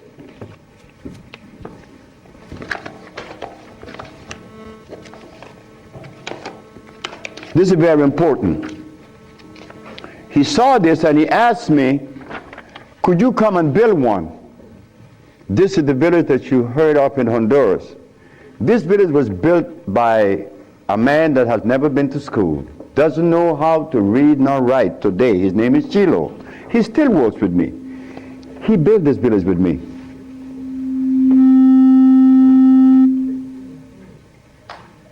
When the president saw this, he said, could you build a healing village like this in Guinea? I said, yes. He said, well, you have all the land and you have all the thermal waters. But I haven't been able to go back because I had to repair this. This was damaged. I had to change the roof and the ceilings, new bathrooms. I had to sidewalks because you American brothers and sisters, you all are used to a certain level of convenience. And I didn't want to take into the jungle where there's scorpions and, you know, all that kind of stuff. So I provided you with an environment that would be, you know, pleasing. So yes, waters are important. Africa has a lot of thermal waters, but they don't drink it because they're scared. But water has to be natural. It has to be consumed the way nature afforded to you. Distilled water has the intervention of a man, you know, like a church. You can't go to heaven unless you go through a preacher. And you have to pay him some money because God needs money. You see, God is not satisfied unless you give up some coins. Next question. Next question. Yes, good day, Mr. and Mrs. Zorby. Sebi. Sebi. My question is, I know a young gentleman, he's 21 years of age. He was stricken at the first of the year with GBS, Guillain-Barré syndrome. It's a peripheral nervous disorder. Would you elaborate on that for me, please, and let me know what herbal remedies that I can suggest to give him? It's a compound. It's a therapy. Everything I have needs a therapy to address it properly. You said it's a central nerve condition. Again, but the central nerve system doesn't go out by itself. Okay. There is something wrong in his intestines. Because when I was growing with this herbal journey, Yes. I thought that making a substance for the central nerve system was all I needed to do. But then one night, the wife asked me, well, hey, like, if the nerves are bad, we have to think about what caused the nerve to go bad. And I found it was right in the intestines. We have to flush something that's in the intestines. We have to repair the damage down to the brain. But you have to see her. It's not an herb. It's a therapeutical package and treatment. Thank you. Yes, ma'am. Good afternoon, Dr. Sebi. Good afternoon. My 22-year-old son had a kidney transplant 8 years ago. He has both his native kidneys. He's on nearly a dozen different medications he takes twice a day, anti-rejection drugs, etc. How can I get him off? Because I believe that, he can come off of that and that his native kidneys can be revived, but I don't know how to do that. Why did you remove his kidneys? He was actually born with post-urethral valves. Okay. And he was predisposed to urinary tract infections, and he was placed at about a year old on a prophylactic amount of antibiotic Bactrim when he was about a little over a year and a half. And when he was 8 years old, the doctor said that he's doing great. He was at his proper growth, etc. And they took him off without doing the prerequisite tests to determine that he still had reflux. So when they took him off of the medicine, he went into a coma because he became septic. And he got very ill. He was in the hospital And for that's about where he 2 is or now? 3 months. Excuse me? He's still septic. No, he doesn't have sepsis anymore. But he's in the hospital? No, he's 21 years old He's now. home. Yeah. This occurred years ago. Years ago. About 8 years ago. And where is he now? The state that he's in. What state is he in now? What is occurring? He hasn't had any kind of infection or hospitalization in over 5 years. And he's been on a pretty healthy diet, but, as I saw today, I'm giving him too many acidic foods because I do give him carrot juice. So what I need to know, well, first of all, to answer your question, he hasn't had a hospitalization or an infection in over 5 years. That's good. Yeah. So you want from me? I want to know how he can come off of all these medicines. Okay, he's good. taken. Because they're supposed to keep his body from rejecting the kidney. Yes, I understand. And he got one of his father's kidneys, so he's got a good match for a kidney, but, See the young lady and give her your name. okay, I have your number, so. That's it. We'll deal with that. Thank you. Yes, ma'am. Great to see you. Optimal diet, raw versus cooked food. Raw versus cooked food. I'd rather cook food. Why? Good. I'd rather cook food because, you see, we have the impression that raw foods are better than cooked foods. Well, that depends from the perspective. That depends on a whole lot of things, because raw foods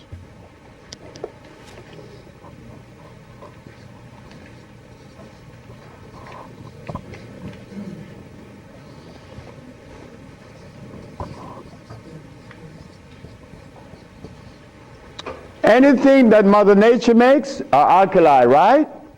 Alkali means it is electrical, meaning it never dies. Anything that Mother Nature makes changes form, but it never dies, because it has to go back into recycling into Mother Nature, and Mother Nature doesn't receive anything if it's dead. Mother Nature made live products go back in. So, if you cook something that is natural, would it lose its value? No. You could burn it to an ash. It still remain electrical because it is alkali. You cannot kill alkalinity. But in acidity, you could eat it raw.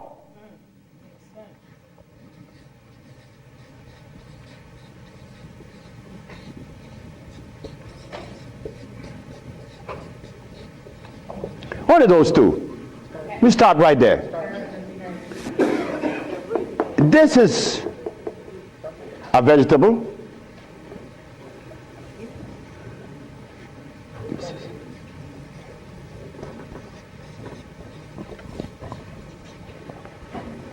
You could take this root. This is a root head. Carrots is a tubular. You could eat it raw. It's going to poison you.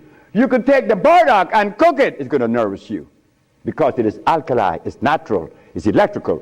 This is acid. Whether you cook it or not, it's dangerous.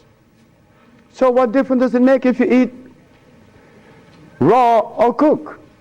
My tonic that I cook to cure leukemia cures leukemia. It's cooked, iron. So what happened? People are being cured and all my products are cooked. And those who eat raw food still have problems because they eat unnatural raw foods,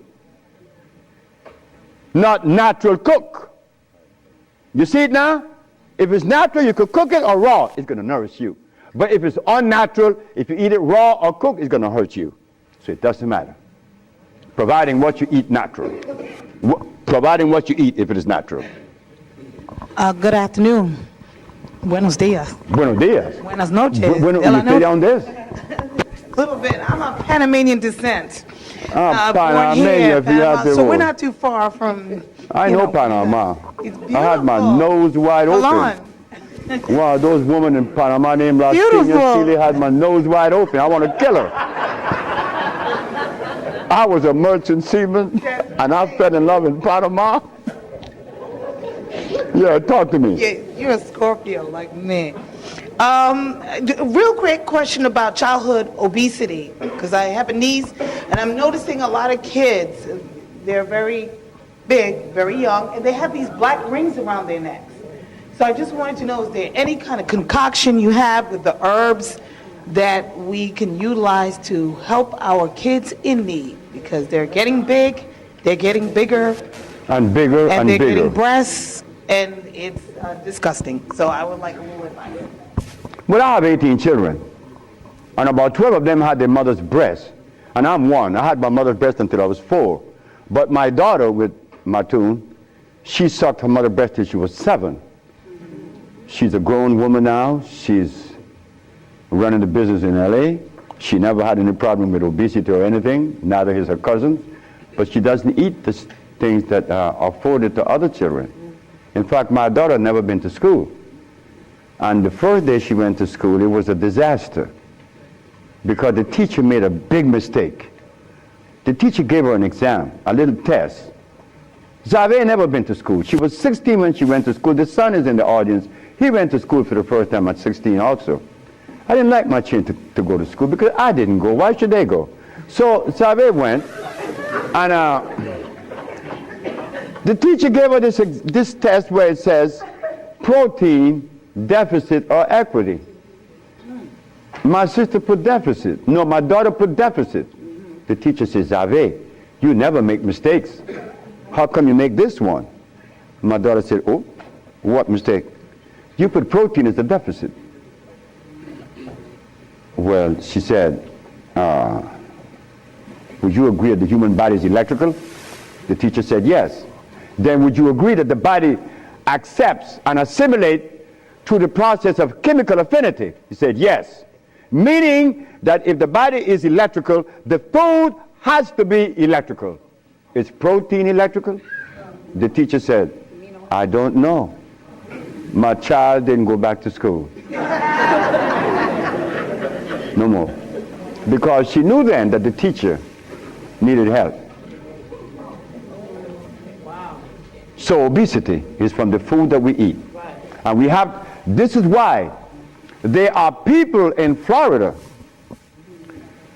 and I am part of it, and in California, we bought a piece of land in Honduras, 100 acres with artesian springs and a river running through it, pristine. You could drink the water from the river. We intend to build a community of people like yourselves who realizes that the community at large doesn't help our children, because our child Zave and Sisa, well, they never had meat, since I never ate meat nor eggs nor anything that is bad, not as I've eaten none of the others, but I had to step in and put down some very strict rules. But sometime, once they got to me, one of my most precious daughter,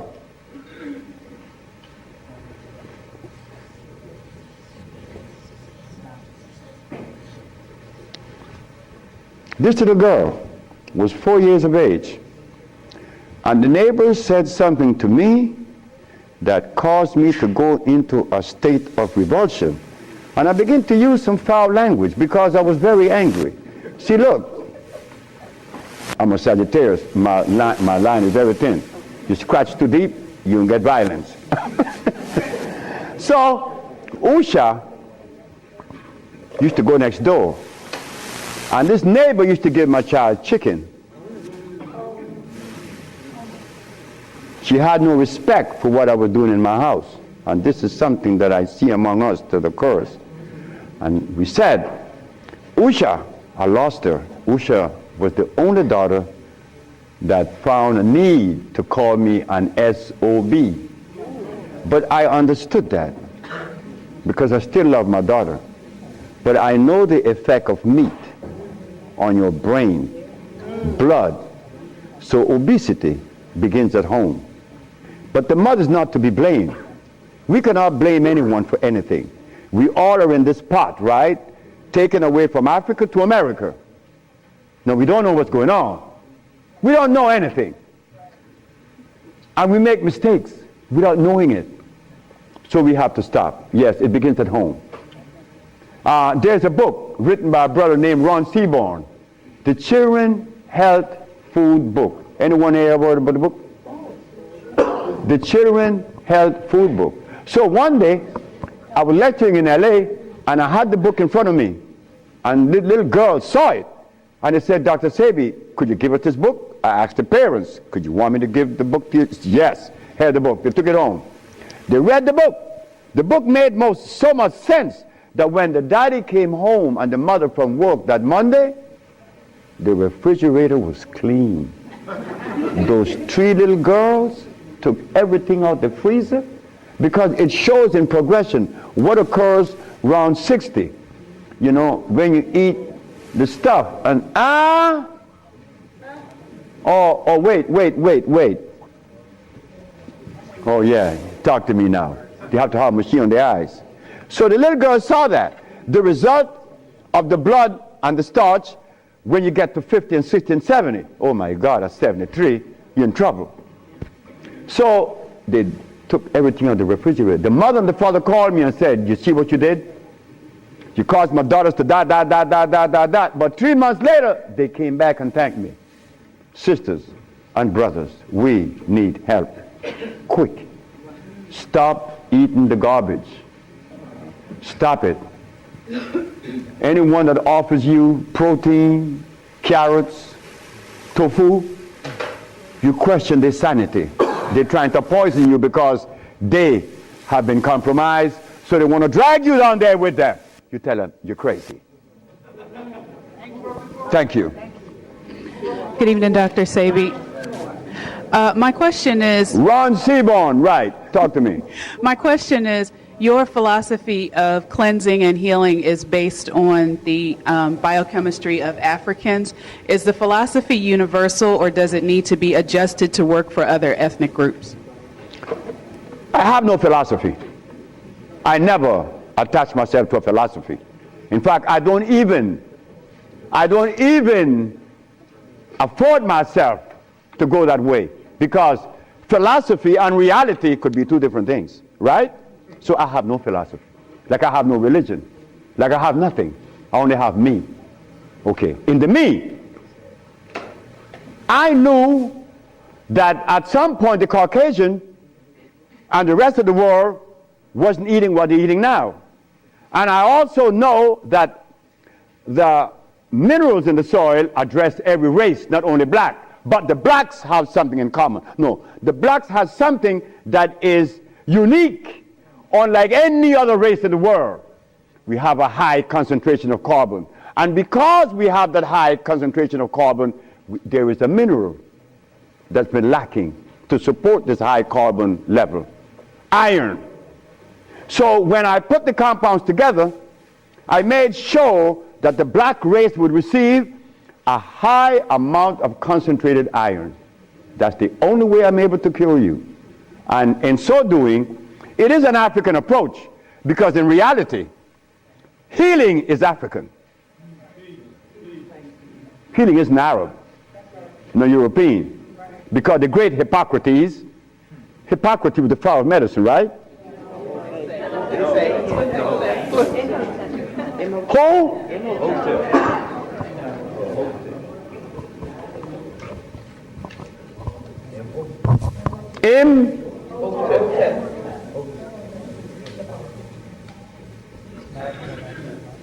Imhotep. That was an African man? Yes. No, that was not an African man. Him nor Cleopatra. Him nor Queen Tai. Him nor any one of those Egyptian folk that you guys follow. Imhotep made the biggest mistake in his life. You go tell that to the Kemetic school that Dr. Sebi said that they misinformed. Why? Hippocrates the Greek went to Africa because he was a philosopher. But he noticed something, that the African people were never getting sick. He went to Africa and he learned what the African were doing. The African medicine is nutrition. He went back to Greece and thus established the school of medicine using herbs. Imhotep I didn't use herbs. This boy here, you know what he did? He opened the human body. If the human body needed to be open, it would have a zip on it. So Imhotep I, because he was a mixed breed, his molecular structure was incomplete because he was half Greek and Persian. The boy didn't think straight. He didn't come out the jungles of Africa. You see, we have to make that distinction. Cleopatra was never an African. She was an Egyptian, yeah, but she married a white boy, letting you know, I don't like niggas. She went all the way to Italy and found to Greece and married Mark Antony, right? Because she was half Greek. But here we go, Cleopatra was the queen of the Nile. Yeah, okay. Good day, Dr. Sebi. Just over a year ago, I began to have symptoms, hair loss, skin, dark marks on my skin, a lot of arthritic symptoms, and in September I was diagnosed with lupus. The doctor I was seeing just kept telling me, take Advil for the pain. So I changed doctors and I began to see a herbalist. He's treated me with Cortef. Oh gosh. Just stop. Are you cured of lupus? No, I'm not. Thank you very much. Just stop right there. You know something? The first time that lupus was cured in the family, my aunt did that. That's my wife. John Hopkins. The second time was Memphis, Tennessee. The third time, this is strange. There is a man that you guys know of that was treating this young lady for lupus for 9 years. His name is Deepak Chopra. The man that you guys admire. The man that knows nothing, absolutely nothing about the African genetic predisposition. Nothing whatsoever. Deepak Chopra, nor the other man known as Sanjay Gupta. They knows nothing about your gene. But when they make these recommendations, it is general. No. Gorillas don't eat polar bear food, nor use the same medicine. So lupus, the last one, was Mr. Michael Jackson. Michael Jackson's secretary named Grace Rwanda. She's in pain. Oh God, she's in pain for 9 years. Dr. Sebi, I have lupus. Don't worry about it. Lupus only means that you've been deficient of some of the most important minerals, which is calcium, iron, and phosphorus, which affects the nervous system and the muscles, not to mention the joints. I gave her the compound. 2 days later, she had no pain. And I was with Michael Jackson for 6 months. No more pain. No more lupus. I have her on tape. So, sister, you will be cured of lupus. And that's guaranteed. And you live in Philadelphia. You could tell the public, the nigga's lying, because I still got lupus. So you could tell them that, but yes, guaranteed. You want to see the sister? There she is. Next question. Peace, Dr. Sebi. What are the necessary herbs for correcting deteriorating vision? Deteriorating vision. My wife just killed a blind man that was blind for about 10 years. What are the herbs? There's no such thing as an herb for the eyes. What's the therapy? What are the foods? It's the therapy, that's right. We have to cleanse the colon, the pancreas especially, because the pancreas holds the secret to eyes. The eye does not repair itself, it's the pancreas. Okay. Many people are mistaken. They never associate the pancreas with eyes, but that's okay. I cure blind people, and cataract, and glaucoma, detached retinas and all that. So what cleanses the pancreas and the colon? What foods should I look towards? No, what we are going to give you is a therapeutic treatment and a dietary consideration, which she will give you that. Oh, thank you. Thank you very much. But yes, there is hope for you. Yes, my brother. Thank you for the lecture in the men's room. Thank you for coming. Thank all of you for coming. What I like to, can you give the vast benefits of the use of Maya? I'm one that takes Maya. The Maya? Yes. The Maya is a product that I put together many years ago because I noticed something. Oh, I'm glad he asked the question. Sickle cell anemia. Sickle cell anemia is a disease acquired because the person is iron deficient. But why not? When they remove us from Africa, name one food that they gave us on this side of the world that has iron. Name one. Which one? Molasses? That comes from cane. That's acid. Come on, name another one. Who? Oat. What?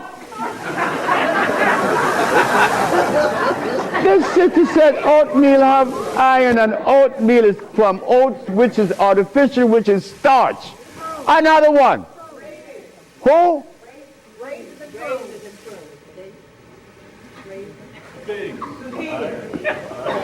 Wait. We're going to make it easy. Iron could only be derived from a substance that God made.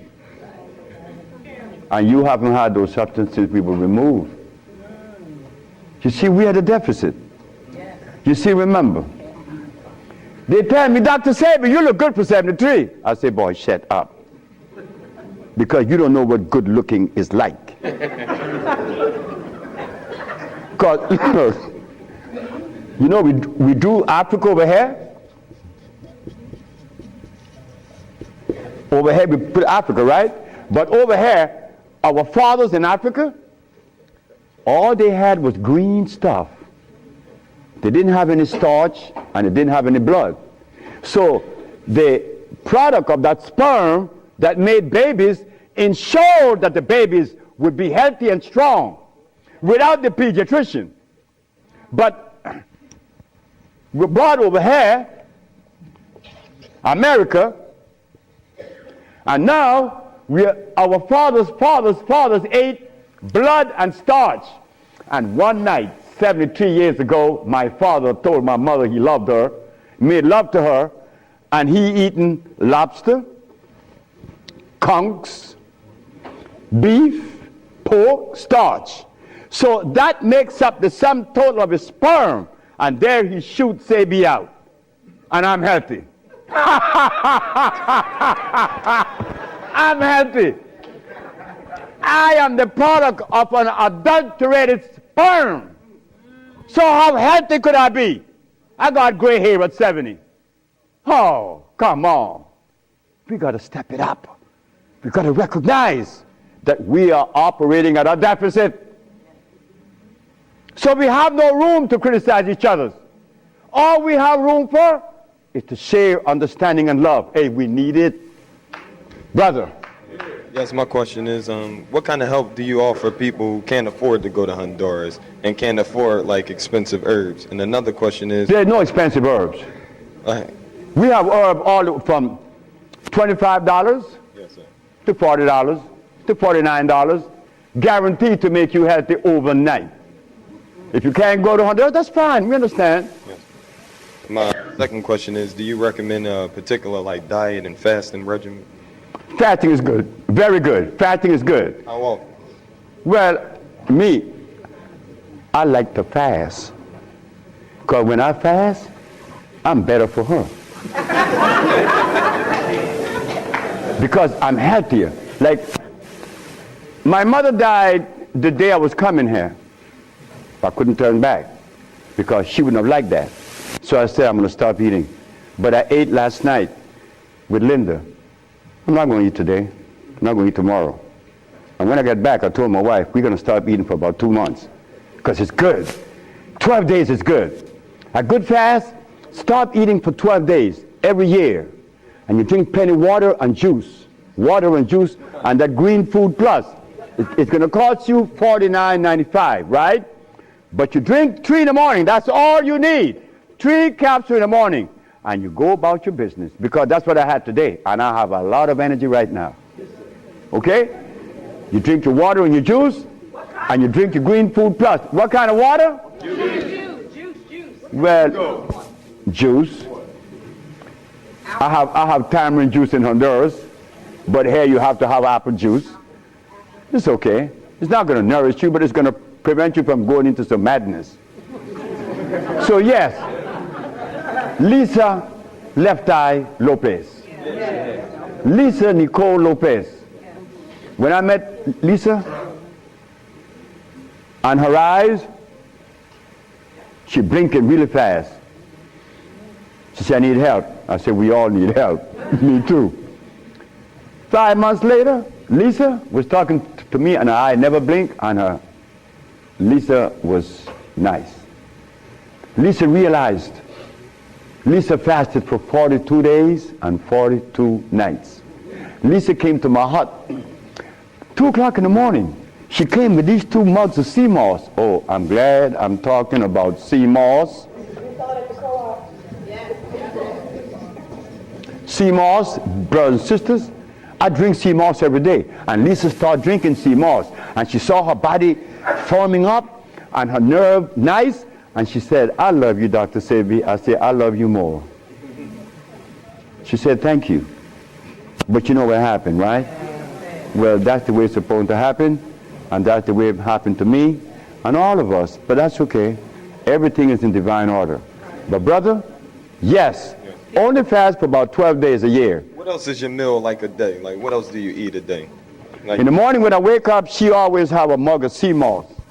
And that's it. And my 3, I have an African formula. Yes. And also the green food plus. And I'm gone. Like right now, I'm gone. In the evening, a salad. A little salad. And I put my anise salad dressing on it, and I'm good to go. But I feel good because my stomach is empty. But if my stomach was big, my back would be strained, my eyes would be bad, and everything would go bad.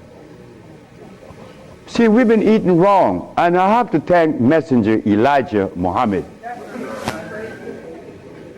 Messenger Elijah Muhammad is the only man that made the statement that they gave us the wrong food to eat.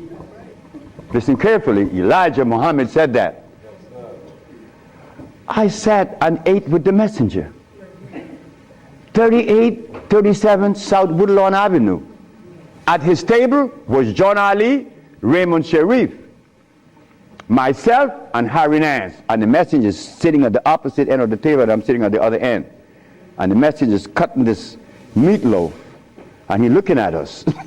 And he said, I want you all to know that the last thing need to go in your mouth is this. And I hope that all of you will leave it soon one day. But when I go to Chicago, or when I go to Detroit, they got all this stuff.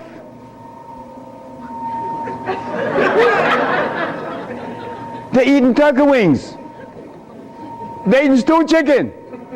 They eating beef. And the brothers brother asked me, are you all right? This is Jack Boyd. Jack Boyd wearing glasses, and he's 5 years younger than me, but he's eating that stuff. We can't do it. The messenger was right. I listen. I listen to everybody. Next question. Dr. Sebi, we only have 5 minutes left. 5 minutes, just hurry up. Good afternoon, Dr. Sebi. Good afternoon, sir. I just visited the doctor a week or two ago, and they seen some spots on my lung about a month ago.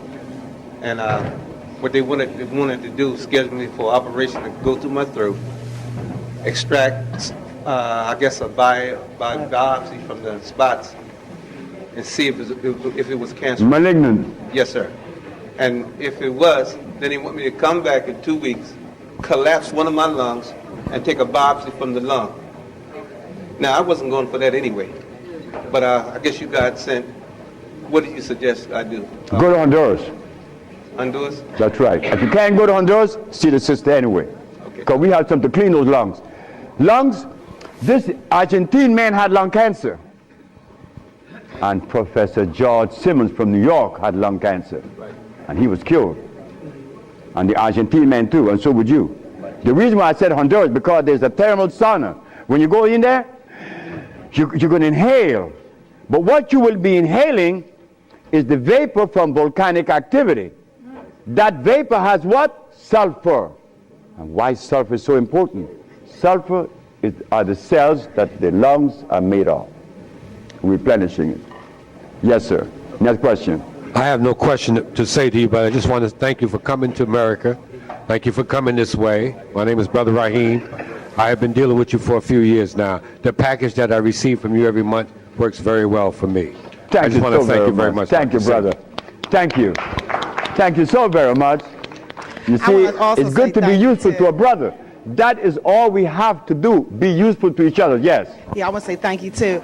I have a friend who's in the hospital now. She's been in there 2 weeks. I'm going to try to talk fast. For the last 2 months, she hasn't been able to eat. She had been constantly feeling nauseous and throwing up. She has an umbilical hernia and an abdominal hernia. And she's suffering, she's starting to like lose her memory and not remember things. Her eyes are looking like she has vertigo because they're moving to the side. Yeah, like and that. drowsy. And then her legs have become weakened, and she's not able to really walk. They drew fluids off of her spine to see what's going on. Is there anything that I can take her? She's in the hospital. Can you give me anything that I can take her? Go there, and I know you could buy the Green Food Plus. Okay. And she will see relief within an hour. Okay. That's guaranteed. Because my wife gave away a package at a meeting like this. She raffled off, and a woman won the Green Food Plus. It brought her pressure down, her sugar, her energy went up. Her husband came the Monday or the Tuesday. He said, I came to buy the treatment. And my wife said, okay. So my wife started putting all the bottles on the table. She said, no, I want the treatment. That's the treatment over there. He pointed the bottle in the showcase. He said, that's the bottle. So you think that'll help her nausea and correct? Take it to her and you see. Okay.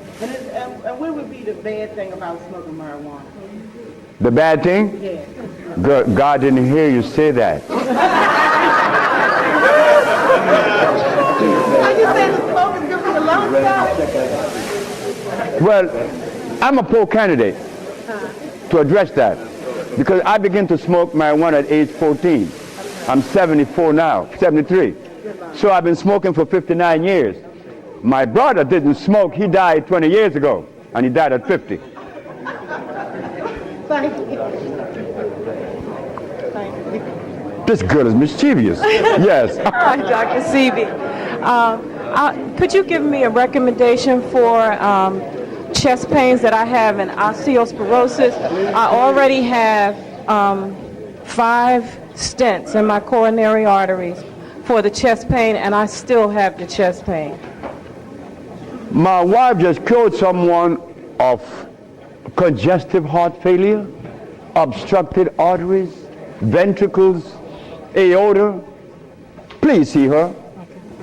Please see her. Thank you. That's important. A little girl, her daughter, I didn't know the woman because they're doing the healing, not me. This little girl started pulling me. And I looked down and I said, hi, little girl. She said, here. And she gave me a rock, a green rock. On it, it read, may God always bless you. I said, why you give me this rock? She said, because my mother no longer have congestive heart failure. I said, where's your mama? She's behind you. And I look around. I said, ma'am, I don't know you. She said, yeah, but your wife killed me. Thank you. Thank you very much. Thank you so much.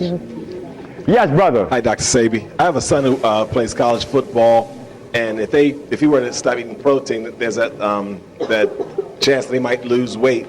So what's your recommendation for athletes to perform better and to also maintain strength and size? My friend Mostel in Honduras used to be an athlete. I couldn't be an athlete because I had asthma.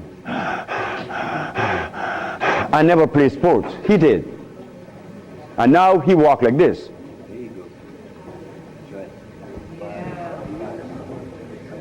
So weight has nothing to do with strength. Strength doesn't come from your muscles. It comes from your brain. If the brain is able to produce enough electricity to supply those muscles, you would pick up, like the Russian did, 625 pounds. 300 pounds, couldn't do it. 325, couldn't do it. Here comes the little skinny man and did this. How much did he weigh? 127 pounds. But he was receiving the maximum amount of electricity from his brain to his muscles. That is what gives you strength, not muscles. Because you've seen people with muscles walk like this, right?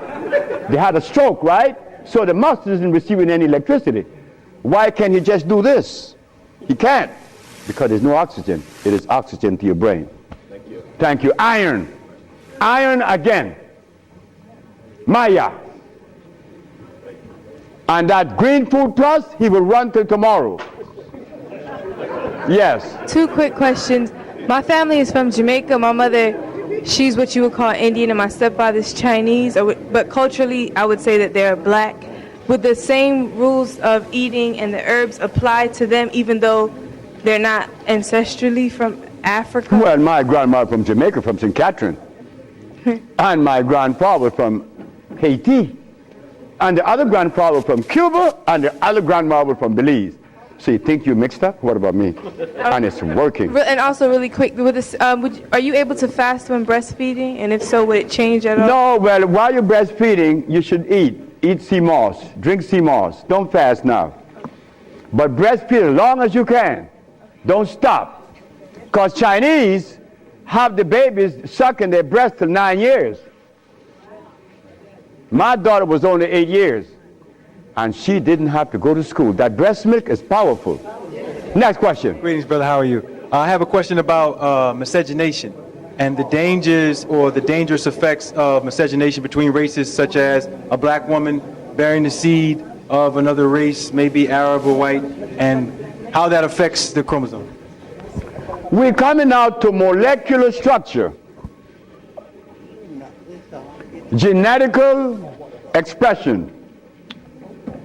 100 in magnitude would attract 90 or 100? It would attract 100. That's affinity. That's chemical affinity. So a black man, when he ejaculates his sperm into the uterus of a woman, is it the same in resonance? Yes, it is. Because they both come from the same gene structure. But when a black man have a baby with a Chinese or a white person, could there be a slight difference in the molecular structure of this baby? It's no longer white nor black. It's in between. Well, God didn't put black folks in Europe, no Europeans in Africa. He drew lines, right? Distinct lines of demarcation. You will not cross those barriers. But today, I love you. Dr. Sebi, I love you. I said, look, lady, you're white. I can't have no babies with you. Not that I disrespect the white race. No. You're not supposed to disrespect the white race or Chinese race or Eskimos. But you have to understand that if the geneticists Like when they find a drop of blood, just analyze this blood. Oh, it's black. Well, hold it. How do you know it's black? Because they could see the difference, right? Well, what is the difference that they see that you and I were not told? Next question. Yeah, Dr. Sebi, I'll try to make this quick. I have 1,000 questions for you. I don't know which one to ask first, but since most of us know that black is the genesis of all humanity before and after the flood, since Noah sired, Shem, Ham, and Japheth, whose father, white man, we came from the leprosy of a black man. Baby, so, I don't know anything of those things. Okay, well, you say, wait a minute now, you talk against academic, I collected degrees, but I got my basic learning outside of those institutions, the real learning. On the other hand, biblically, we're supposed to study to show ourselves approved, but study what? We have to think. I'm a Hebrew Israelite. I happen to believe we're Judah. We're dispersed around the world because we're the most stiff-necked, rebellious new people in the world. We were given guidelines, and we were given a diet in Leviticus, and it includes chewing the cud and splitting the hoof. So a little meat ain't gonna kill you, or the Creator's wrong.